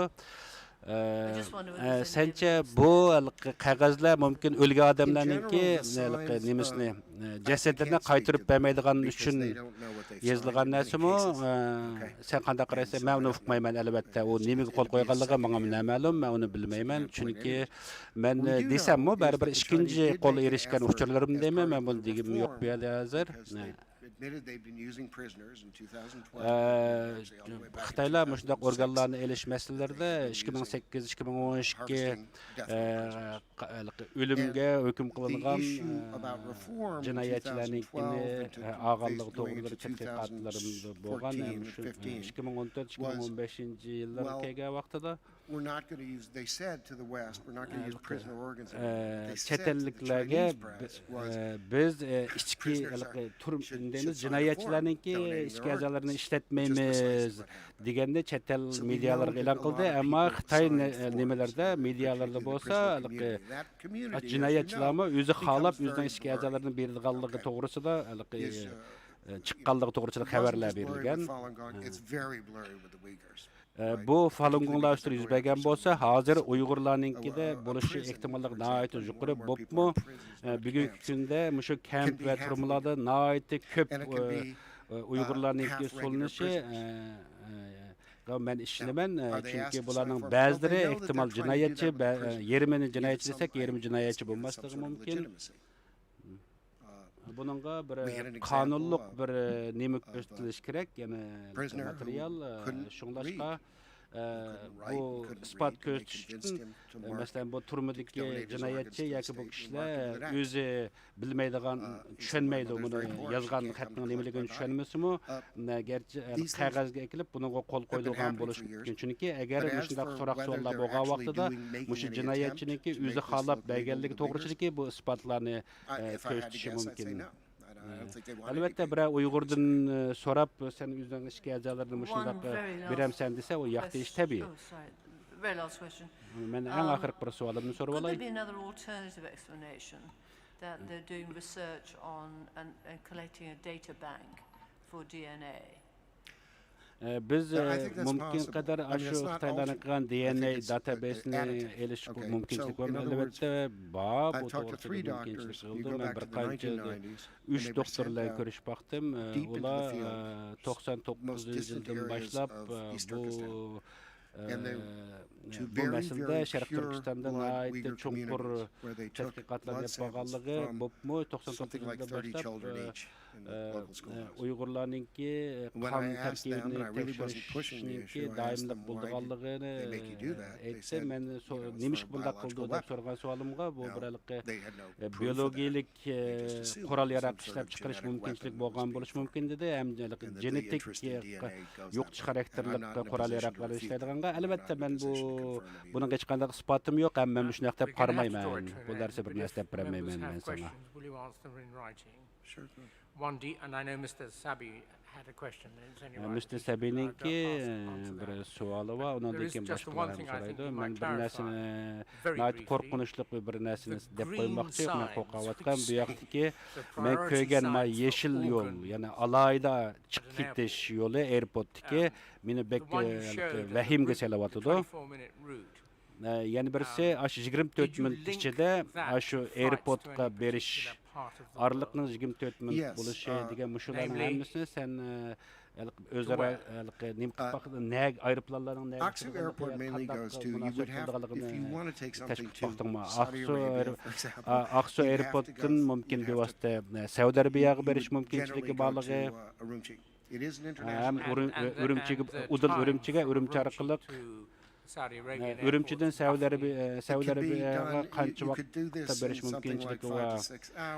5-6 soat ichida berish mumkinchilikni yaratalaydi. 20 soatlik mumkinchilik bor, yana o'xshamaydi. Qanday o'rlashtirishdan bog'liq. So'raydigan savolimni so'ragan bo'lsam, Mr. Sabi? No, sir, we are running out of time. We are already 20 minutes late, so rather break for 15 minutes and come back. Thank you very much. Sizga naytda ko'p rahmat. Savolimiz shunchalik. Hozir 15 minut demoqchi. Har qanday savolinglar bo'lsa, Mr. Gonmanga yezib bertinglar, yeziq orqali javob bersin. 15 minut demelish.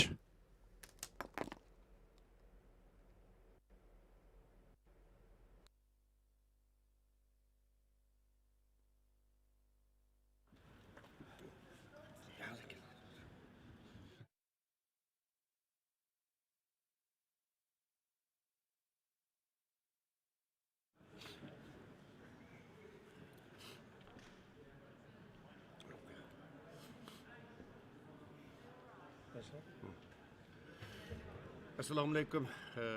İkra aldıq Şərq Türkistanlıq aziz qarindaşlar, həmmanlarning mush vaqti. Xeyirlik olsun. Men Parat Yurunqash, həmmanlarni Londondan, yürekten salamlayman. Ko'rayotganlar Dunyo Qurultayı tor televiziyasining Nahmadan programmasi. Hozir biz sizlarga bu xalqaro Uyg'ur sot kollegiyasining ikkinchi qېتىملىق soti o'tkazilayotgan Londondagi Churchill House sarayidan Nahmadandan programmani taqdim qilyapmiz aziz qarindoshlar. Bu yerda oldi bilan sizlardan bir qisqacha bir uzr so'raydi. Uzr so'rab boshlaydi gapimizni. Chunki ba'zi texnik sabablar tufaylidan ba'zi jiddiy boshqa sabablar tufaylidan bugun programmamizni Nahmadan programmamizni vaqtida boshlayamiz.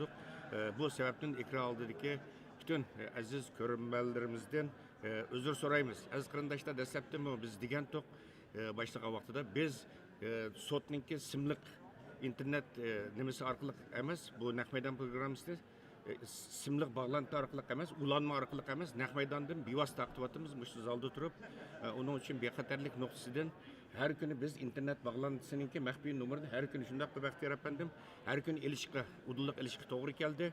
Shuning uchun bugun atiganda bu internet bağlantısini ulash seriyandan biraz masala chiqib, vaqtida programmamizni boshlayamiz. Aziz qarindoshlar, bugun mana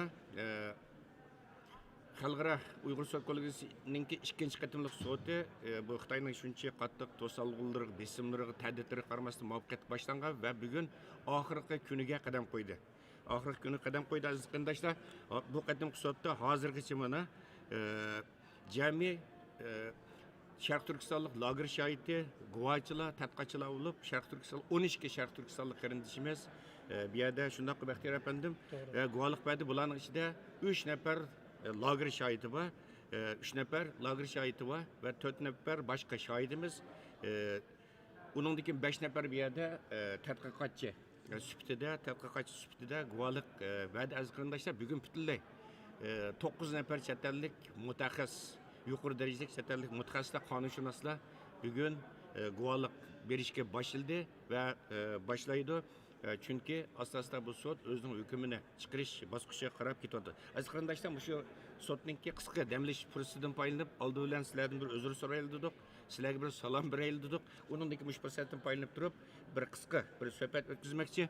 Aziz qarindoshlar, bu yenimda o'tirgan xonimni tunogimga suhbat o'tkazgan Dunyo Qurultayining program yetakchisi Zümrət Ay Erkin xonim Germaniyadan Ataydan bu sotning xizmatlari, qurultayning xizmatlari yordamlash uchun Ataydan keldi. Efendim, bu efendimler köpünçanlar Tunisler bizdeki özünün şu Uygur davası atıgan, Şərq Türkistan Milli Müstakillik davası atıgan bizden Kanadalık Peter Even efendim özü burumu Dünya Qurultayı 7-8 yıl nayt fedakarlıkla hizmet kılgan ve keyin Amerika'ya üyege yötkeldi. Amerika'ya yötkeldiğinde kim o? Yana Amerika'daki bu Ömer Kanat efendim riyasetçilik kıvatkan Uygur kişilik hukuk kuruluşu da üyedi mi? Yani program yetekçisi ve tadqiqotchi sifatida bu da'voga aktiv xizmat qilib kelyapti va Ataydan bu ikkinchi qېتىملىق sotga Uyg'ur kishilik huquq qurilishi vakolatidan guvohlik berish maqsadida alohida taklif qilindi. Bugun xudoyim bo'lsa Peter Even efendim bu sotda guvohlik berdi.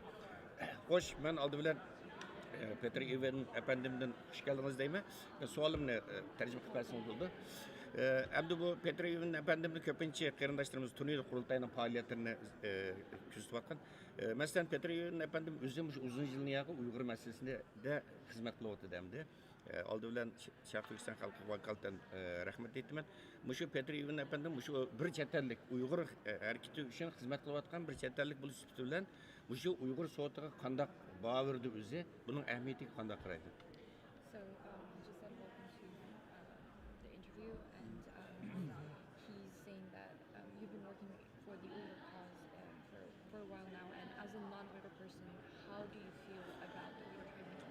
What do you think it can really bring to the community, but also outside of the community?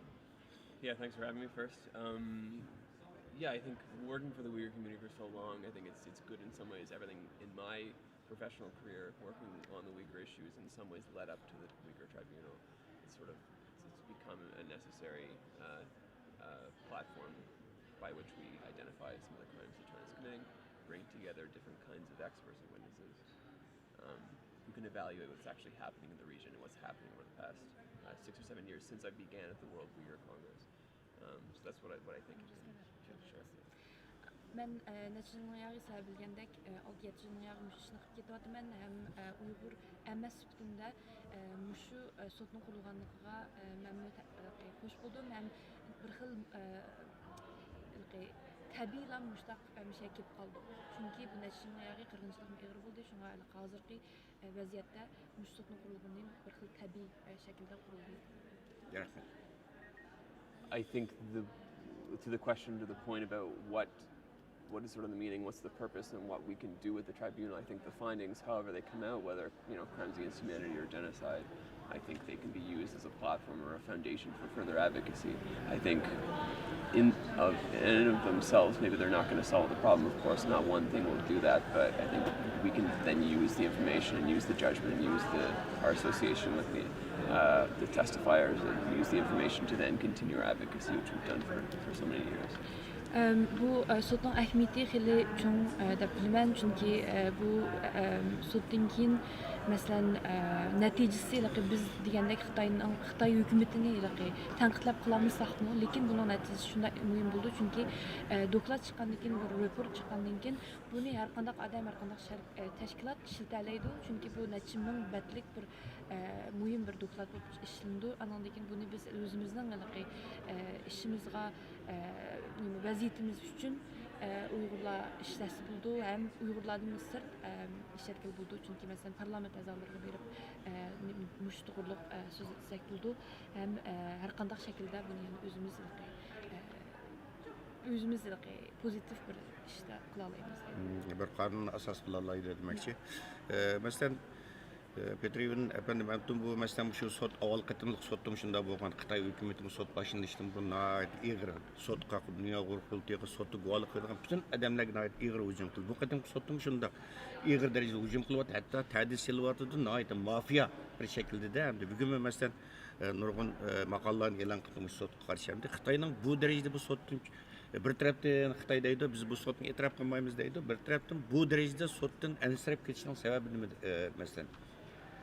So, as you've seen during the first step in the June hearings, there was a lot of pressure coming from the Chinese government, a lot of intimidation and harassment directed towards the victims, and this is the same this time around as well, especially the witnesses, camp survivors. So the Chinese government, it is ironic that they say that they're always condemning this tribunal, but at the same time they say that it's not worth anything, that they don't really care about this. Why do you think they're acting in such a way? Yeah, I think it's pretty simple. I think they're threatened by it. They understand that having an official tribunal like this to hear the evidence, they're worried. I think they're worried about the world becoming more aware of what's happening to Uyghurs, and this is why they're speaking out. And you see the propaganda pushes in 2018, 2019 after some details of the camps emerged. Now more details are emerging, so I think they're going to be increasingly aggressive in this. I think that's why we're seeing it. I think it actually is a positive sign to say that the Chinese government itself is very worried about what we're doing here over the weekend. Bu bek iniq, bu Xitay hökuməti özü rəsmi qoğatıdı. Bunun bilan karımız yox degan bilan özləri qoğatıdı. Çünki nəçilman yağı quvvatçılıqlar köpüyüb nim qıldı, anadakı isbatlar cıq qıldı. Şuna hazır bu meydanda isbatlar texmi inçik şəkildə analiz bulub, bütün lager şahitlər olsun, başqa şahitlərdən nəmisi müş isbatını əkəb yürütüdü. Şuna bu isbatlarının aşkarlanışıdan Xitay hökuməti bunun şunçilik qoğatıdı. Həm nəçilman yağı müş isbatlar çıxmanın yağı özlərinin propaganda şəkildə xəbərlərini verib qoğatıdı. Şuna bunlar rast gəpinin çıxışığa chiqishidan qo'rqib mushtaq takliflarni o'ziniki jinoyatniki bash o'qilishidan qo'rqib buni qilyapti. Masalan, oxirida so'raydigan savolim shu. Masalan, bugun tushdan keyin eng oxirida sud oxirlashilgan oz qolganda Petriev'in efendim guvohlik berdi ekan. Hozir shu bugun beradigan guvohlik haqida qisqacha bir oldin ushur berarlarmi bizga? So you're testifying this afternoon before Adrian's ends. Can you just tell us briefly what you're presenting? So very briefly, I had conducted research in 2020 and 2021 on the mass detention of Uyghur and other Turkic imams and religious figures. So I'll be looking at the data and presenting it to the tribunal on the one hand, essentially also pairing that with information and research we've done from UHRP on the detention of intellectual figures, prominent members of the community. So I'll try to be essentially showing or arguing that the Chinese government is specifically targeting prominent Uyghur and other Turkic figures as a means of basically severing the intergenerational transmission of religious knowledge, cultural knowledge across generations for Uyghur people and other Turkic people in the region, as a component perhaps of atrocity crimes. Ben 2020 yıl bilen 2021 yılın aralığında xeyli təşkil nimo research qildim, tədqiqat qildim. Onun şu temisi şu bizning vatandagi Sharqiy Turkistondagi imomlarni Xitoy hukumati solab lagerlarga ketib nimqatganini ham ularga besim qilib, mushlarni target nimlaydi? Muşlar qarıtıb durub, bütün imamlar olsun, ya da yazğıcılar olsun, bizning ali Uyghur sərxilləri. Sərxillərini həm məsələn mutaxəssislərini, ziyalilərini hamısını əkirib gedib, yoxutub, həm şu lagerlərə əkirib nimqatqan doğruluq sözləyəm. Çünki buların yoxutuşunun səbəbi Uyğurların mədəniyyətini yoxutunuz degan bir şəkildə şu Xitay hökuməti qırğınçılıqni muş tərəfdən elib ketib bardı deb şu doğruluq sözləyəm. Rahmet, hürmetli Petre efendim, guvalıqınızga muvaffaqiyat tilayman. Sizge tekrar köp rahmet, sizge mi Zümrət Hanım tekrar köp rahmet. Rahmet. Thank you. Rahmet. Maqsla qafarın inşallah. Rahmet. Thank you. Hürmetli televizor köygüçüler hazır bizningki şu Şarq Türkiston Milliy Harakati uchun xizmat qilayotgan Kanadalik do'stimiz Petre Ivin efendimninki qarashlarini oldik. Birozdan keyin guvalık berdi. Üçten keyin albatta asosiy o'zimi deb o'tdi. Guvalık temisi, ya'ni asoslig'i shu diniy zotlarninki, bo'libmi imomlarninki ziyonkashlik uchrash ahvoli haqida bir chet ellik yerda guvalık berish oldida turdi. Az qarindoshlar bu yerda shu nuqtani eskartib qo'ygim keldi. Qayta bugun sud oxirgi kuni bugun London vaqti 3dan keyin soat Xudoyim bursa 6:20larda oxirlashdi va 7da nihoyatda muhim bir faoliyat bor. Aziz qarindoshlar, birisi shu Uyg'ur irqiy qirg'inchilik qarorininki Angliya parlamentida qabul qilinishida nihoyat zo'r rol o'ynagan, boshlamchilik rolini o'ynagan Nusrat G'ani boshchiligidagi parlament a'zolari, yana Xitoyning embargosiga uchragan parlament a'zolariga Sharq Turkiston xalqi nomidan bir minnatdorlik tashakkur bildirish murosimi o'tkazildi Dunyo Uyg'ur qurultiyi tarafidan. Buni biz London vaqti kech soat 7da, dal 7da boshlandi. London vaqti soat 7da ayrim buni naq maydondan xabar berishimiz. Bu nihoyat muhim bir programma. Buni qochilmanglar aziz qarindoshlar. Andan keyin bu tushdi nihoyat cho'ng suhbatlarimiz bo'ldi. Boshqa allarga bog'lanamiz. O'zimizning Uyg'ur tadqiqotchilari, siyosiy faoliyatchilar bilan telefon orqali bog'lanib ular bilan suhbat olib boramiz. Aziz qarindoshlar, hozir sot kollegiyasining bağlash hayatlari sotchilar zalga kirishga boshladi. Hurmatli Baxtiyor efendim, sizning qo'shimcha qilgan so'zingiz bormi? Yo'q, degan hamda nihoyatda uzun bir kun bo'ldi. Naq maydon taqtishimiz oralig'ida balkim zal yo'tganlik sababidan biza uzluq qilish mumkin.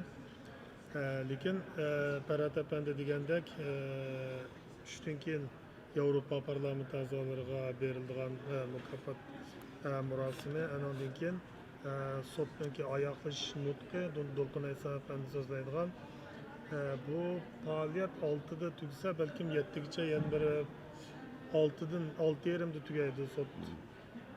7da biz yana bir faoliyatimizni boshlaymiz. Shuning bugungi balkim soat 8-9largacha bo'lishi mumkin. vaqtni ching tutib naq maydon tarqatishimizga diqqat qilsanlar. Rahmat. Rahmat Baxtiyor apandim. Hozir kun tartib qaralgan bo'lsak, aziz qarindoshlar, masalan, oldin qatim 6-oyning 4-kuni, 7-kunigacha o'tkazilgan Uyg'ur sud kollegiyasining tunji qetimliq sudininki eng oxirida Sharq Turkiston xalqiga tunishlik bo'lgan Sharq Turkiston xalqining suyumli, qadrli do'sti Adrian Siyas, germaniyalik tadqiqotchi Adrian Siyasning guvohligi bilan oxirlashgan. Bu qatimki sud şu yana hürmetli Adrian Siyas efendimninki guvalık bilen ahırlaşıda bundan şunu körleşki buldu. Adrian Siyas'ninki guvalıkıga sot bağla şehitinin ne kadar ehemmiyet belgelliği körleş mümkün. Yani kulas karakterlik. Az kardeşler bağla şehiti özünün ordunu ilişki başladı dıktınla sotun devamında bu.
Assalamu alaikum, anglayotgan do'st qarindoshlarim.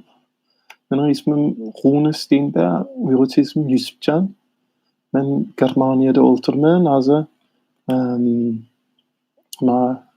Uyg'ur Tribunalni tor orqali anglayotman. Men o'zim insonshunos, Uyg'urlarniki urf-odatlarni tadqiqot qilayotgan 10 yildan oshdi menga.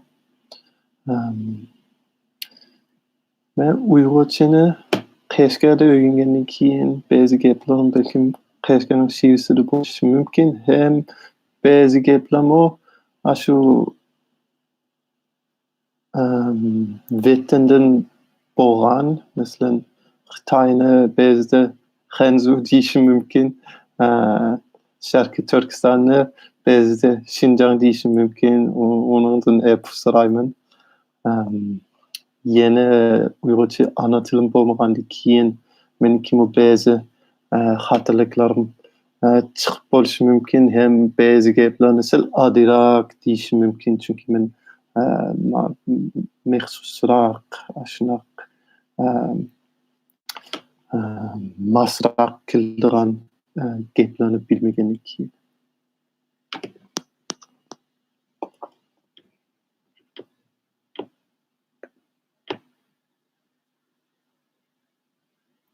Uning ustiga hozir Germaniyada bo'lgandan keyin, to'rda anglayotgandan keyin meniki tarjimanim sal kechroq, sal keyinroq chiqishi mumkin. 5 sekund, 10 sekund keyin chiqishi mumkin, chunki naq maydonda bo'lgan gap YouTube orqali kelsa u sal Mr. Chairman, our next witness is Laura Hart. Apologies for necessary absence. Yes. Yeni bir guvohligimiz Laura Hart xonimning. Expert witness is campaign director at Safeguard Defenders, a human rights NGO Sizlardan kechirim so'rayman. of basic human rights and promotes the rule of law in Asia. Laura Hart bo'lsa, law, human rights and international relations. Kishilik huquq qo'g'daydigan tashkilotning direktori bo'ldi. Hem aktivist bo'ldi. U burun siyosat hem xalqaro munosabatlarni o'qigan. Burun Jungoninki, Xitoyninki siyosatni tadqiqot qilgan. Uning yozgan she attempts doklattılar. to show the far-reaching and relentless campaigns to silence, intimidate, harass, Xitaylar witness aldı testimonies, bilen either directly or indirectly. lager yok degen idi. Keyin uni özgürüp lager bolsa terbiyeleş merkezi boldiken her organizations have analyzed. kesbi işlerini ögütüş üçün kılgan lager dep koygan. Şunun özgürüş çoğuluk bir doklat yazgan. Bahanının özgürüşü çoğuluk bir doklat yazgan iken. Particularly in our last hearing day today. So I'll invite you to make a very brief presentation and then we'll move immediately into questions. Thank you. Thank you, Chair. Hadi hanım, bizning vaqtimiz pek jiq bo'lmagandan keyin siz qisqaroq so'zlab beramiz sizninki. Representing the EU, so just a small rectification for the panel to know. With this, good morning to everyone, and thank you so much for the opportunity to contribute to your incredibly important proceedings. As said, I will be testifying on behalf of the panelists who, on the basis Polski men Beijing'de burun işlep bakmagan. Hem Avrupa İttifakı üçün işlep bakmagan. practice of forced televised confessions in China, a practice that has gained considerable momentum since Xi Jinping assumed power. Now, allow me to start by expressing my deepest admiration for the witnesses that have come forward in both sessions of the tribunal's hearings. Xi Jinping çıqqandan keyin Xitayda televizor mecbur guvalıqlar köpeyip ketken. Yalgan guvalıqlar, mecburi yalgan guvalıqlar köpeyip ketken idi. Muş yerde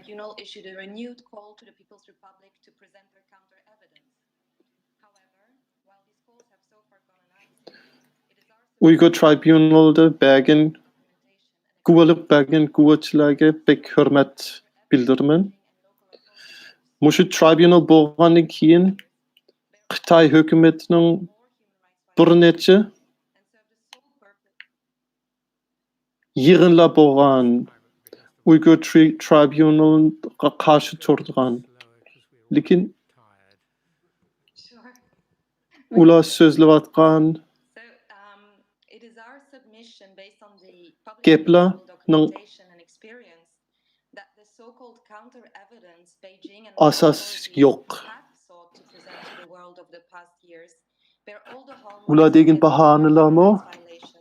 And serve the sole purpose of intimidating, discrediting, and silencing independent witnesses overseas.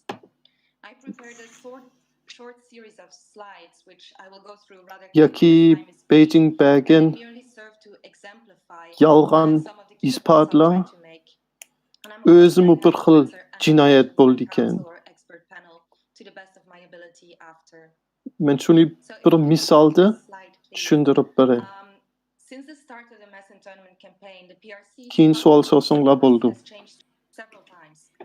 They went from outright and repeated denial to the admission of existence of voluntary vocational education centers in Xinjiang. Programdan tutuluş program başlagandan keyin Xitay hökümetninki şunu to'g'liq so'zlab bergan hikoya bir necha qatim o'zgarib bo'lgan. Oldi bilan lager yo'q degan edi. Keyin u o'zgarish tarbiyalash markazi bo'ldi degan, lekin 2019-yilda hammaylar maktabdan chiqdi degan edi. Transnational harassment, long-arm policing, pressure on foreign governments and non-governmental organizations, a campaign that was remarkably efficient in keeping Ular sirtda bo'lgan lagerni ko'rgan guvalıqlarni to'xtatish uchun ularniki guvalıqni to'xtatish uchun bekjiq besim işletken. Bolupmu chet eldeki Uyghur Kazaklara bolgan besim pek egri bolgan idi. Uningdan başqa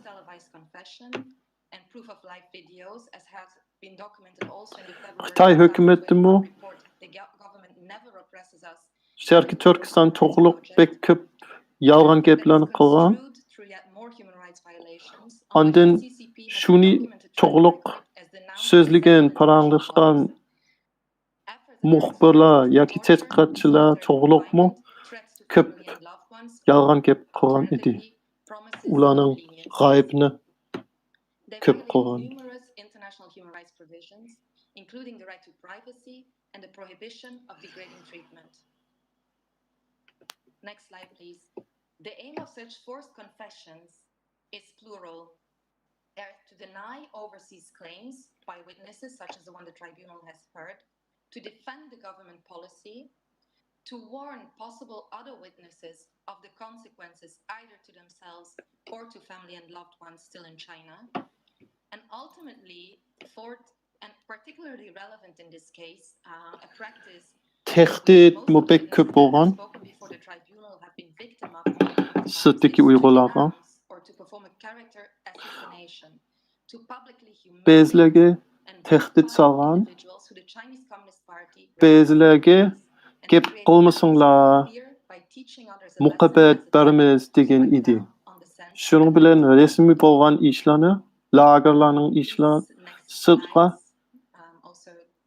bildirmeslik uchun pek ko'p kuch qilgan, pek ko'p tirishib bakkan idi Xitoyning hukumati. On Xinjiang-related issues between January 2020, this is closely following the governor's claims of the camp closure, and August 2021. We have carefully analyzed all of these conferences, and you may move forward with the slides a couple at a time.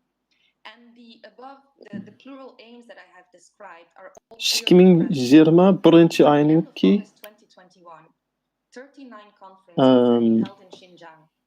And starting in December 2020, the foreign ministry started hosting additional 2021 yılınki 9 aygacha ko'p yig'inlar ochgan edi. Xitoyning hukumati ko'p yig'inlar ochgan edi. Xinjiangda, Şərqi Türkistan'da bo'layotgan ishlar to'g'riliq. Xitoydagilarga ham xalqaradagilarga o'zining hikoyasini ma'lum qildirish uchun biz shu yig'inlarning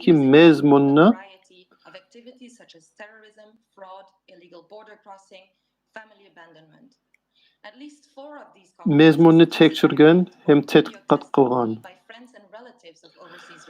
Bu jami 62 yig'inlar bo'lgan.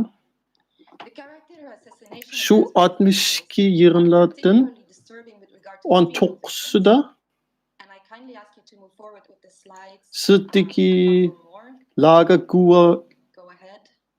guvachilarninki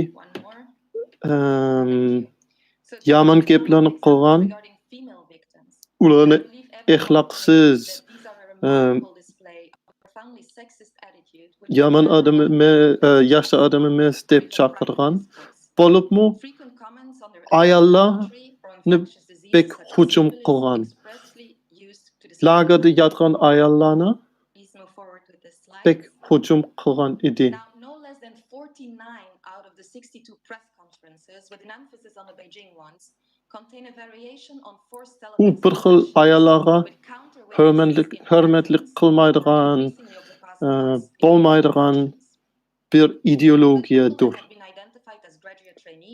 Shu ideologiyani ko'rsatdi. Religious figures, entrepreneurs, relatives, or acquaintances of witnesses abroad.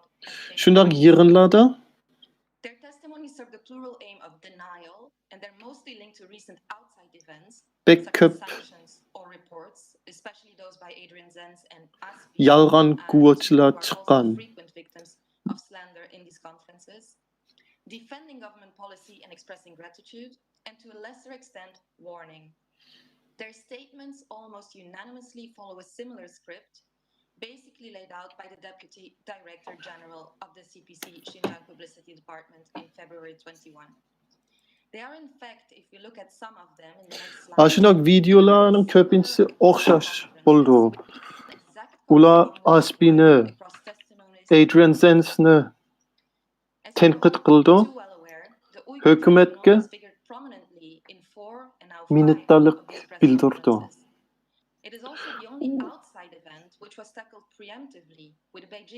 Ulanınki köpüncüsü with no less than 14 overseas witnesses targeted by character assassination, both by officials and video testimonies by family or acquaintances. sözleri, gepleri okşaş boldiken. The very same Deputy Director Şunun içinde Publicity Department stated, "We hold this conference in order to speak out the truth and prevent the international community from being deceived and manipulated, so that the public can examine and make just judgment on Xinjiang issues in an objective, impartial and rational way." Uyghur Tribunal'a hücum kıldıgan yığınlarımı bar idi. Uyghur Tribunal'a hücum kıldıgan az degin 4 yığınlar bolgan. Şu yığınlarda Xitaylar xalqaradaki adamlarga rastlikni bildirishimiz kerak.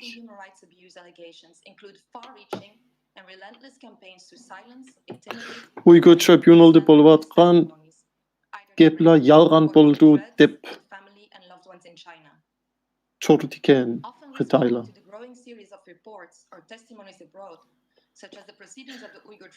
Onun içidemi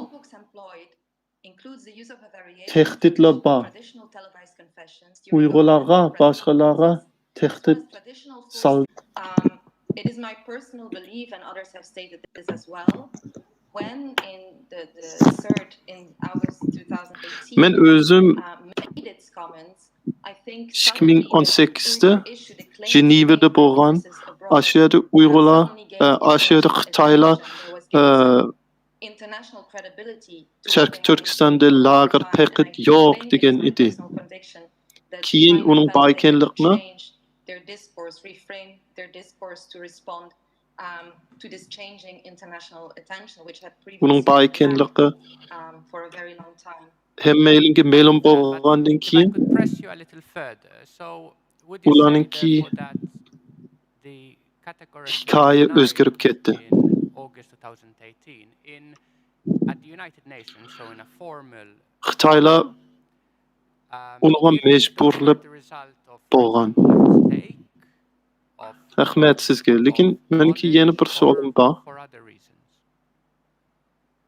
I don't think that would have been a mistake if you referred to the 2018'de bolgan Xitay hikayesi have been a mistake, as it was something that was repeated over time in various forums. Xatalıktan kelgenmi ya belkim ular bilmegen bo'lishi mumkinmi yoki boshqa bir sebepdan degin bo'lishi mumkin. Siz qanday deysiz? Yo'q, u xatolik emas, ular chuqur biletdi. Ular qasddan yolg'on gap qilgan edi deb o'ylayman. Participating in a high-level meeting such as this UN CERD committee would have a country position, and this country position would have been agreed by the capital.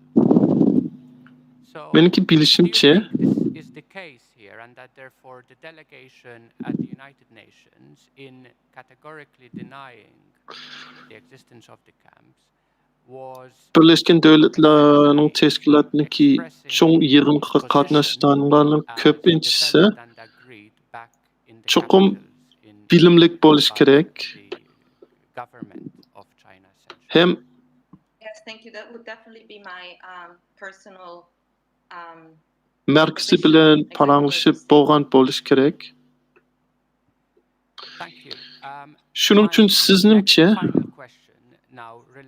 şu Birleşken Devletler Teşkilatı yığınının aldida sözleyotgan Xitaylar çoğum Xitayning hükümetiningki pozitsiyasini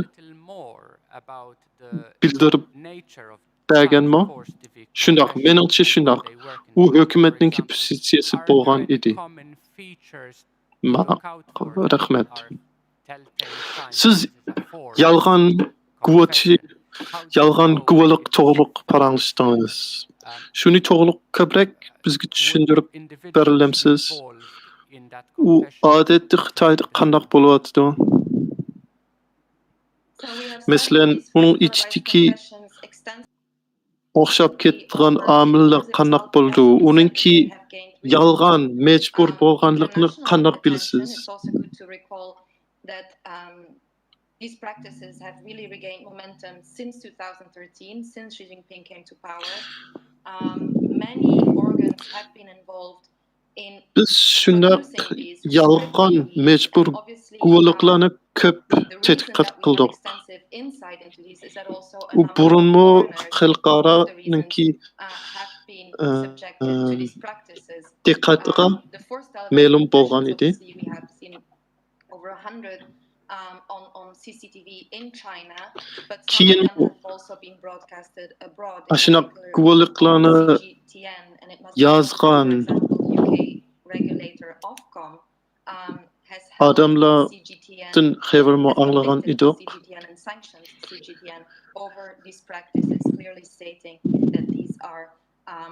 Bizning ma'lumotlarning ko'pi chet elliklardan bo'lgan. Chunki chet elliklarmi ashundaq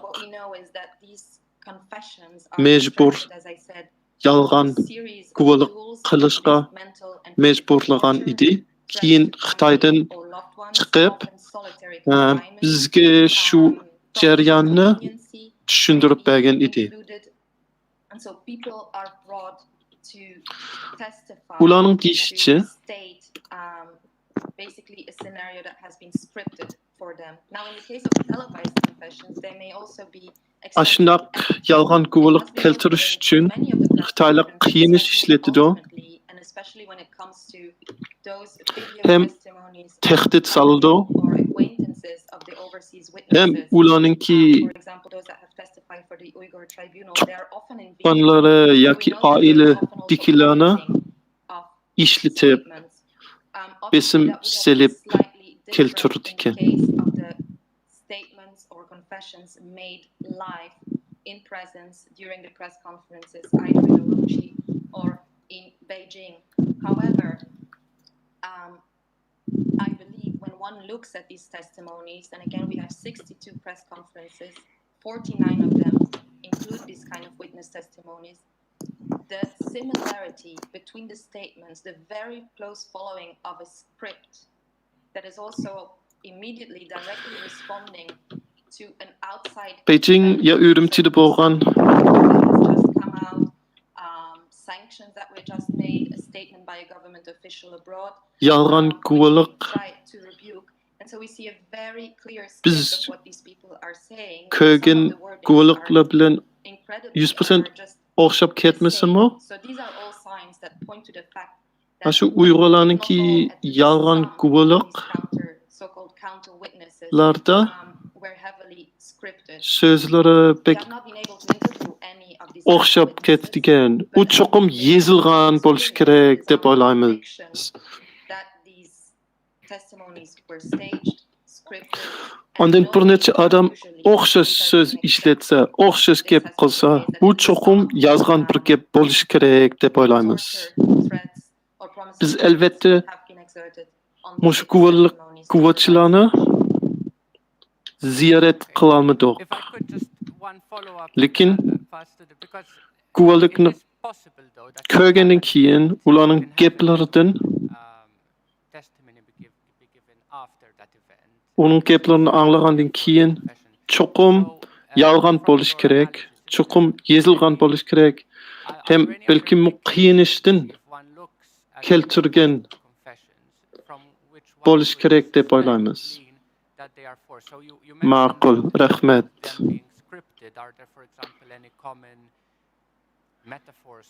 Sizning analizingizda yana boshqa isbotlar bormi? Yes, if maybe I don't know if it's possible to get the presentation up again. I put some an example statements, what we see very frequently Uyg'urlik burun yazgan bo'lsinmi, mecbur bo'lishninki isbati qanaq bo'ldi? Yeni boshqa isbotlar bormi? Cho'qim mecbur bo'lganligini ifodalaydiganmi? Yes, for example, okay. So we see usually the intro starts with, there was bad influence by friends. They had a very poor level of Chinese. They were not good in their job, and they were kind of convinced by family members to sign up voluntarily for these educational trainings. Then, if we go on, they kind of describe often the conditions within the camp. Adette mushu guvohliklarninki mezmuni o'xshab ketdi. Adamlar o'zi dostlaridan az turgan bo'ldiq deb turib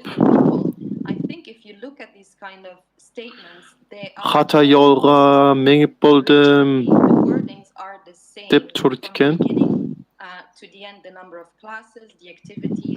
Bularning gaplari yana o'xshab ketgan. Masalan, mushishki eyleninki degan gaplari 100dan 100% o'xshash bo'ldi ekan. Ular guvohlikni o'xshamaydigan vaqtda bergan edi. O'xshamaydigan yerlarda. Which I think anyone would find very difficult. There is another one if we go to the next slide. Just an example. These last two statements here included are actually from the same person. They're the only ones that are from the same person. But they were made 4 months apart. And again, made 4 months apart. 100dan 100% o'xshash keladigan gaplar pek ko'p bo'ldi. Masalan, mushishki guvohliklarga qarasangiz, men o'xshash bir odamninki guvohligi lekin 4 oy farqli bo'lgan guvohlik bo'ldi bir o'xshash bir odamdan. Ularninki gap so'zlarimi o'xshash keldi ekan. O'xshash bo'lgandan keyin u cho'qim o'zining kallaga kelib qolgan gaplar emas, burun yozilgan boshqalar yozib bergan gaplar bo'lish kerak deb o'ylaymiz.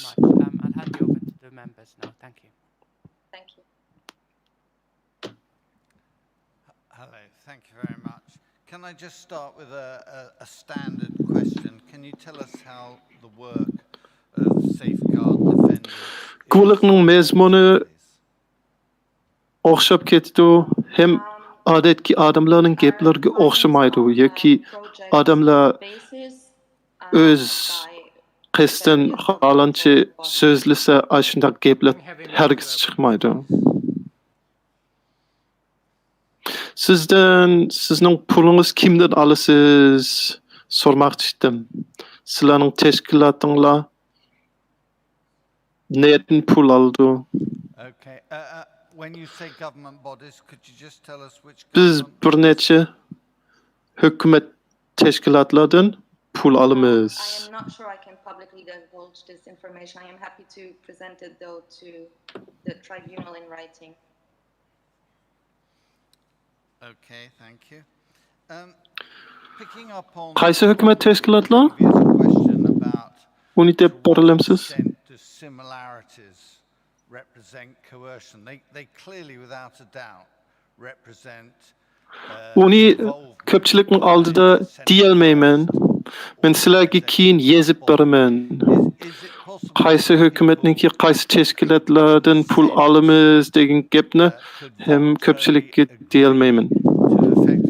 chant a mantra ma'qul bo'ldi. that they're taught, but do that voluntarily. Does it necessarily mean coercion?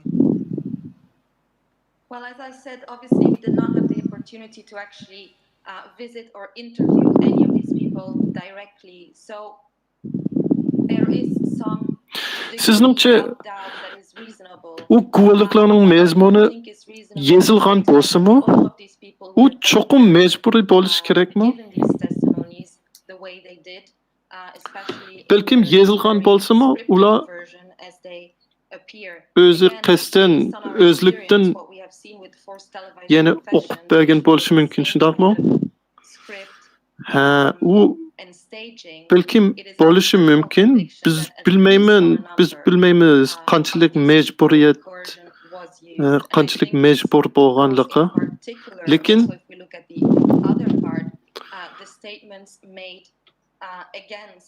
boshqa yolg'on guvohliklarda o'xshab ketadigan burunki guvohliklar ko'pinchisi o'zlikdan qilmagan, majbur bo'lgan.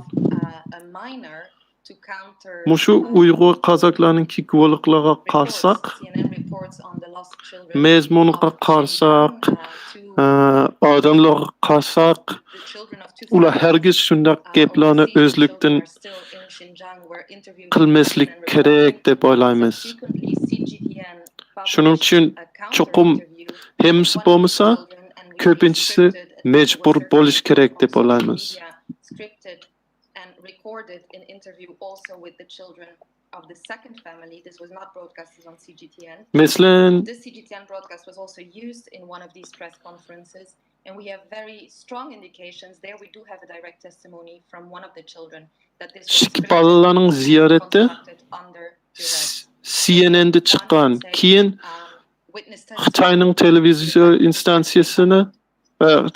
televizion instansiyasi ularni yana qaytadan ziyorat qilgan.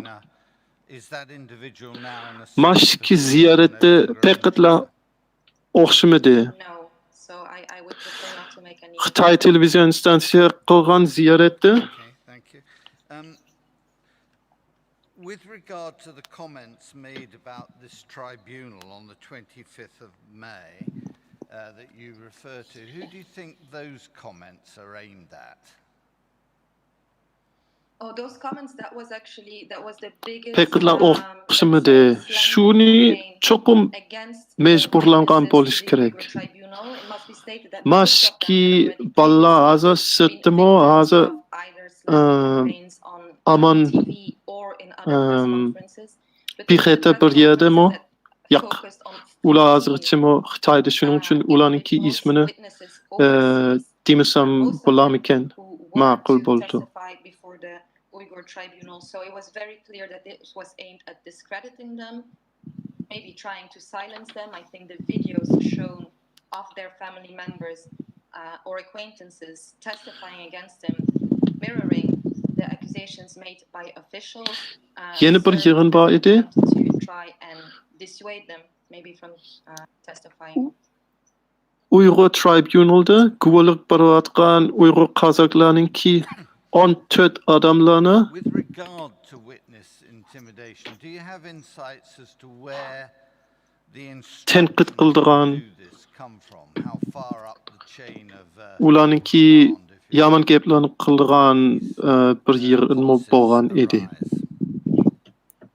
I believe they are very centralized, and it's evidenced by the fact that since December 2020, so 1 year more or less after the start of these press conferences, chet eldagi Uyg'ur qozak guvohliklarga tahdid selish uchun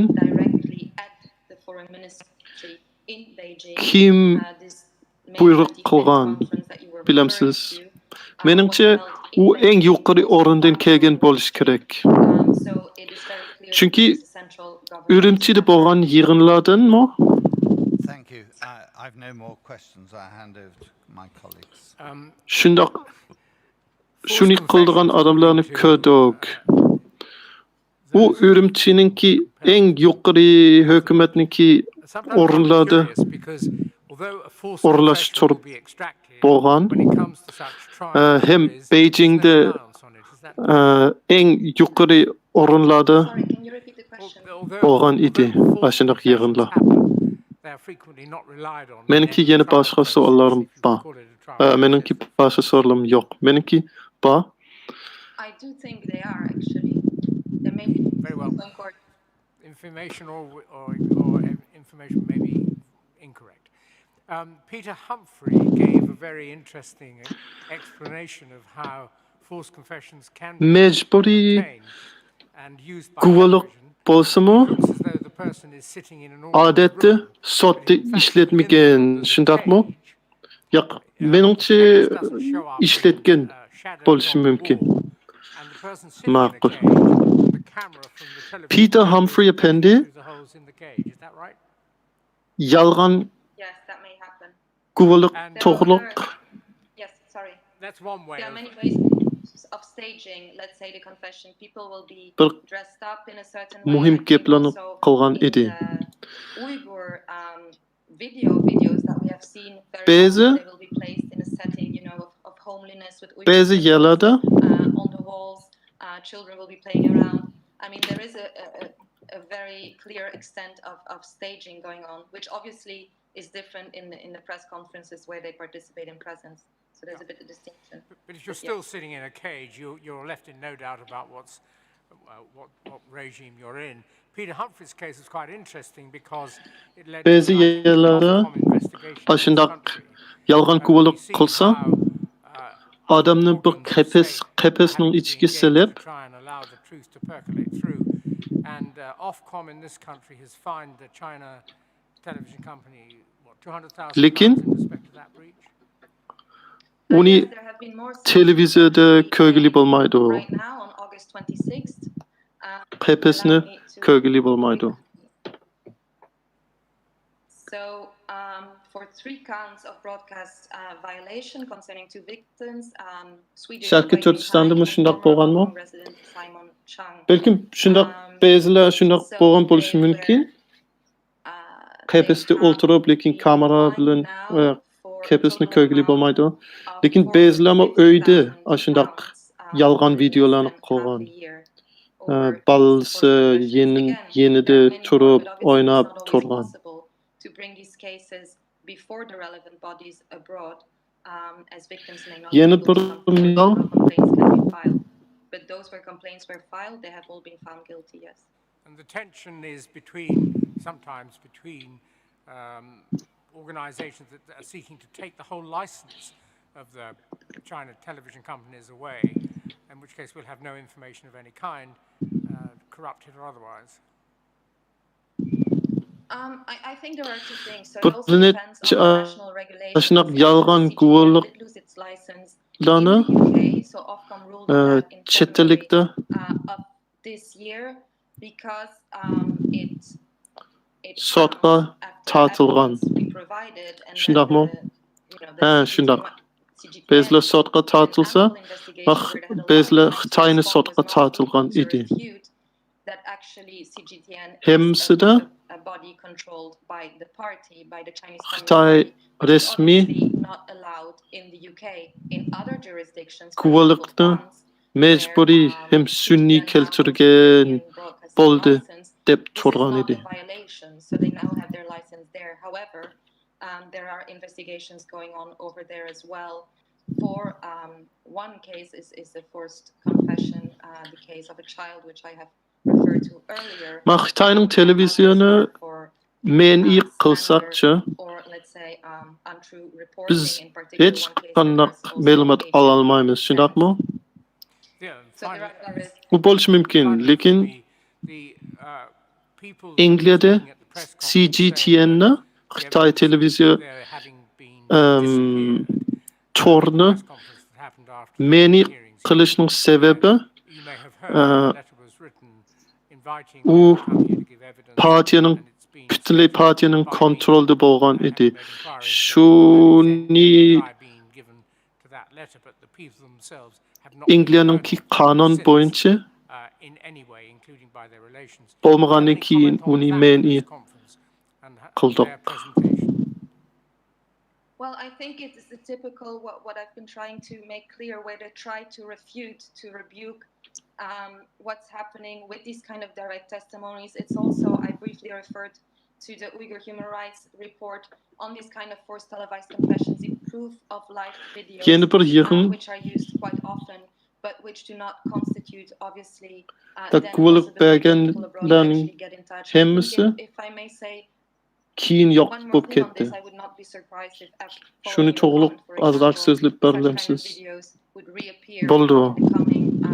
Weeks. And a second thing, what I find particularly worrying with regard to Ashuna guvohlik berganlarning ko'pinchisi keyin yo'q bo'lib ketishi mumkin. Threatening people, tricking people into involuntary returns. Yana lekin ularningki guvohliklarni yana ishlatildi. Ularni tuqqan sirtdagi tuqqanlar bilan aloqa qilolmay yo'q bo'lib ketsami, ularningki yolg'on guvohliklarni yana ishlatilgan partiyadan. Put some disinformation out there. On the other hand, threaten or intimidate people, or maybe even coercing them, because I think many people are not coming forward. Maybe coercing them in following that advice, going to the consulate, and possibly. Xitoy hukumatning deyishicha hammaylan o'zininki Xitoyda bo'lgan tuqqanlar to'g'liq ma'lumot istasa Xitoy konsulxonaga kelsa bo'ldi. Lekin meningcha u ham yolg'on bo'ldi, ham xatarlik bo'lishi mumkin. Masalan, Uyg'urlar Osiyoga borsa, ularga xatarlik bo'lishi mumkin.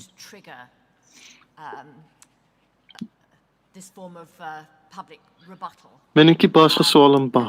Sizning misollaringizga qarasak, about the intended audience.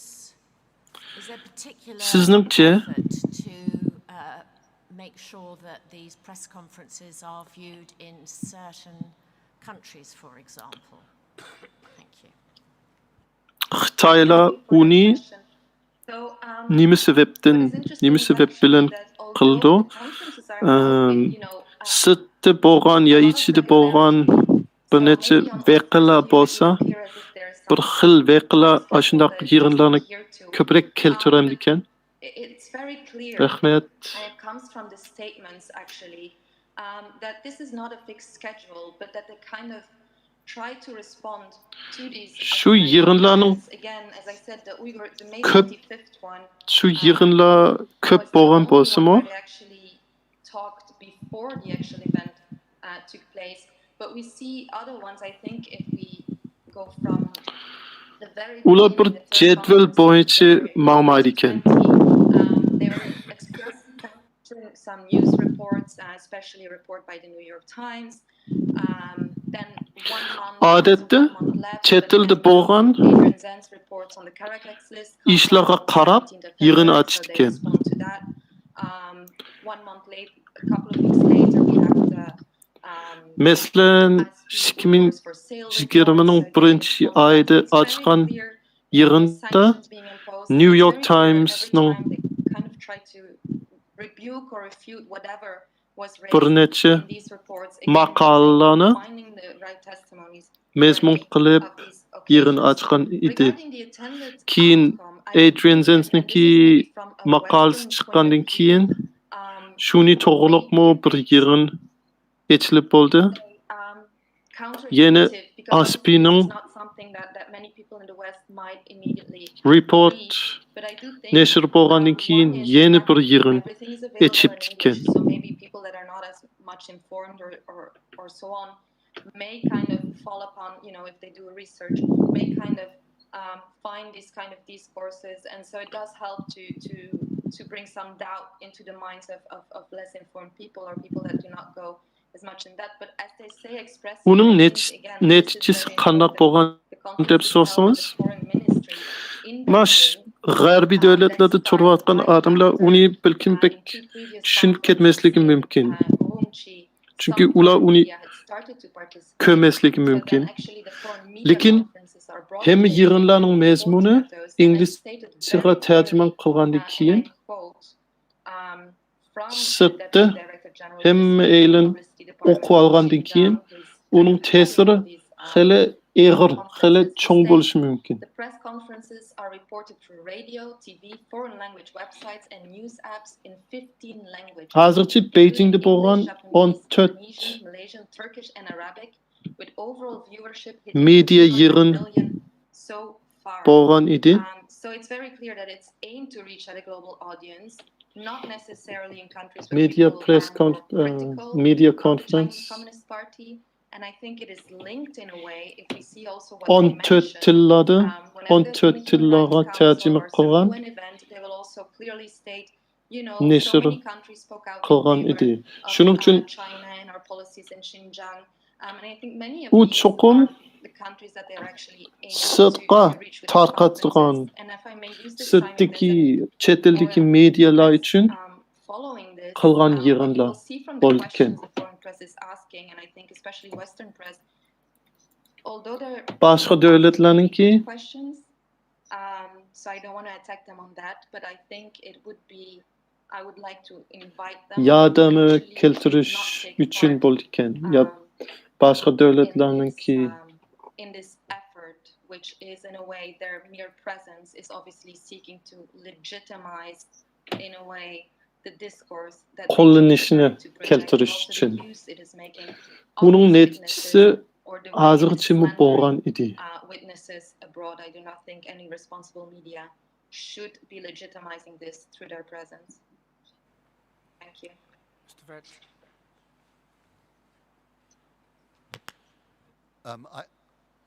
I can't actually remember how many days after the closing of the hearings Bazı sırtdaki adamlar bazı g'arbidagi adamlar uningga qatnashdi ekan to'g'rida. Menimcha ular qatnashmasa qatnashsa u Xitoyni qo'llanadigan ish bo'ldi ekan. Meniki ichki savolim bor. And I appreciate that there's a degree of speculation in this question, but do you have any observations about sözlüvatqan çoğun yığın nerede bo'lgan edi? Well, I would not know about the time exactly, but so we actually have 4 press conferences closely around the Pek ko'p guvohliklar kelgan shu yig'inga, shundaqmi? I said was the May 25th one, the preemptive one. Where we had these ularni qandaq topdi? Nechilik vaqtda topdi deysiz? Agar u guvohchilar erkin bo'lgan bo'lsa, shuncha ishtik topolmasligi mumkin, shundaqmi? This was held in Beijing. We then have 2 conferences held Biz ular tepishga nechilik vaqt ketganligini bilmaymiz.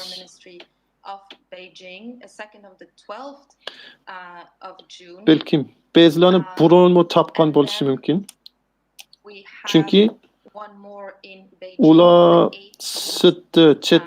chet eldagi guvohlik bergan Uyg'urlarninki tuqqanlar bo'lgandan keyin Xitoylar ularninki kim ekanligini, ne ekanligini burunmi bilgan bo'lishi mumkin.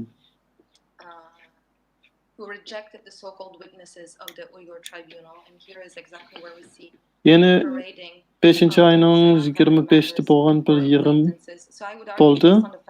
Uningdan keyin yana Urumchida, yana Beijingda yana bir yig'indi. Bir necha tuqqan yaddoslari chet eldagi Uyg'urlarning chet eldagi Uyg'ur guvohchilarni qilgan, ularning gaplari yolg'on deb qo'ygan.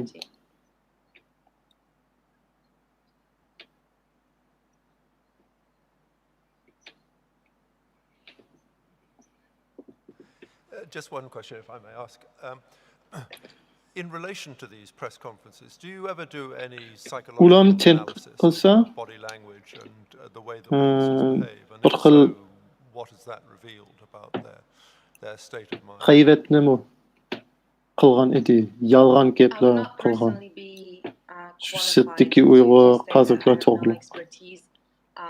But I know that others that may have that expertise or that maybe know the persons Aşınak yolg'on quvvatchilarni ularningki gaplari bedenini psixologiya jihatdan analiz qilganmi? Yo'q. Men shuni to'g'riroq pek jiq ish bilmayman. Lekin meningcha boshqalar uni qilgan bo'lishi mumkin. Men bu anglaganki ularni tunoydigan yoki shu ishlarni yaxshi bildigan odamlardan anglasam shu yolg'on quvvatchilarningki bir aramlıqqa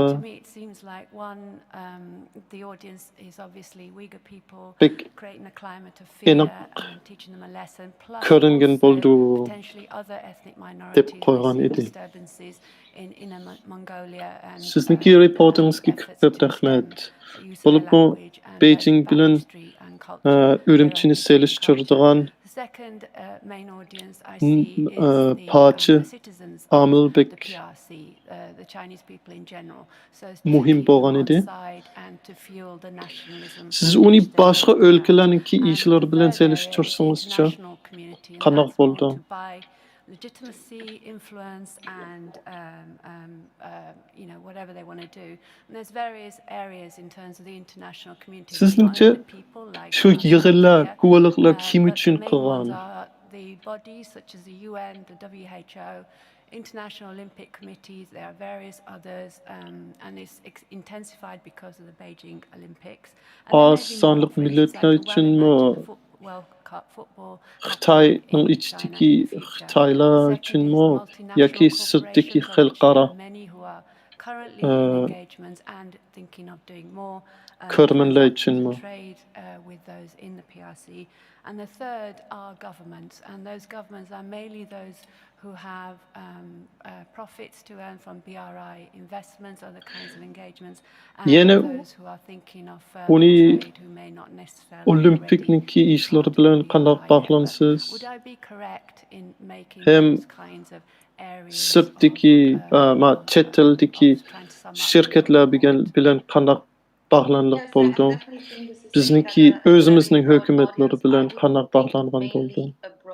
These particular press conferences, there are other targeted campaigns going on. Ashunaq bog'lanish sizningcha bormi? Sizning reportingizdan shu ishlar chiqamdi? Bo'ldi.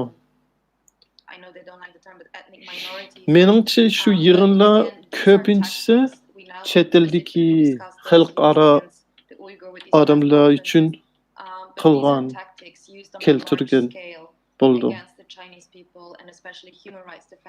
Elbette oz sonliq millatlarni qo'rqitish uchunmi qilgan bo'lishi mumkin. Lekin shuni qilish uchun bek ko'p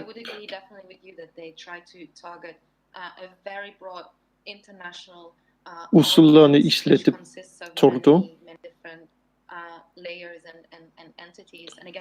Odamlarni qo'rqitish uchun Xitoyningki jiq strategiyasi bor. Two more questions and then I think we're done. Shuning uchun mushu yig'inlarningki eng muhim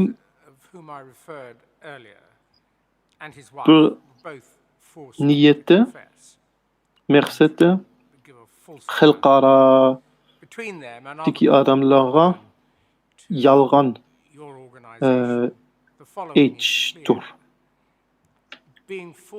Meniki yana bir eng og'riqli savolim bor.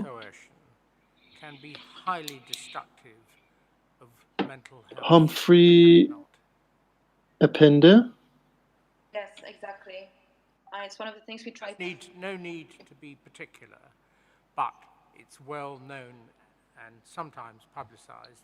Humphrey Appendemo, Damage to personality and mental health simply from having been aşındaq yalğan guvalık bəgən idi, mecburluğun.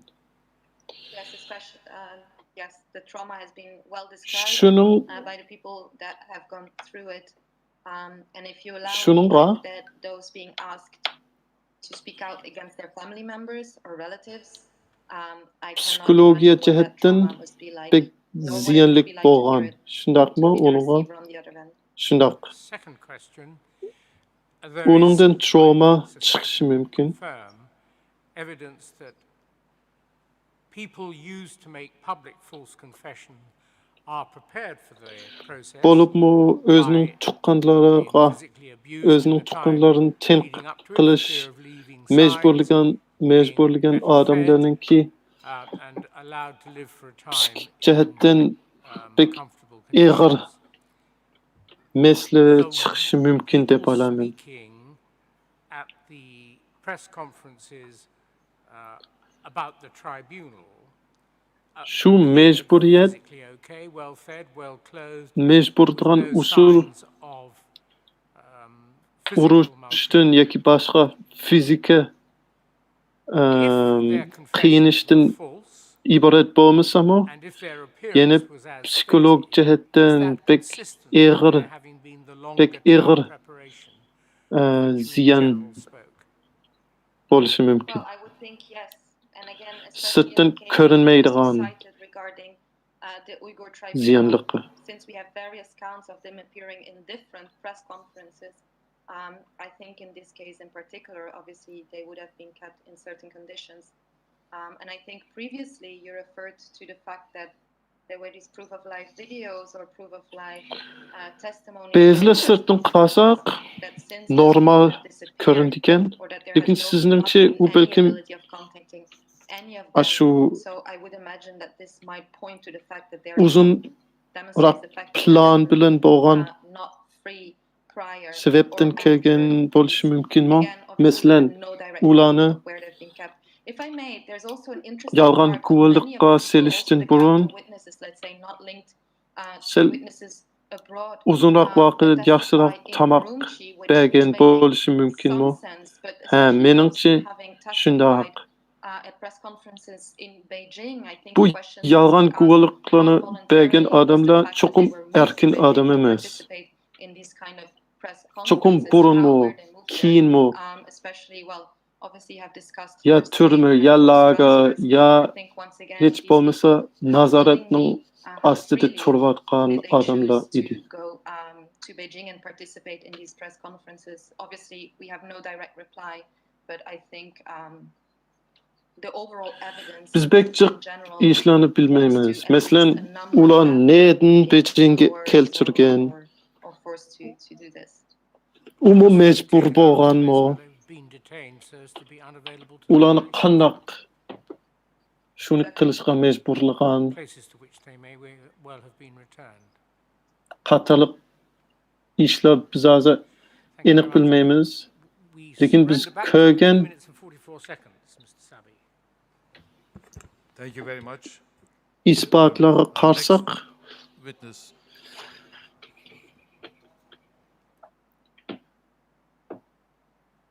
Ko'pinchisi cho'qim mecburligan bo'lishi kerak deb o'ylamiz. Thank you very much for coming to give evidence or being available to give evidence to the tribunal for your report in advance. Your evidence is now concluded.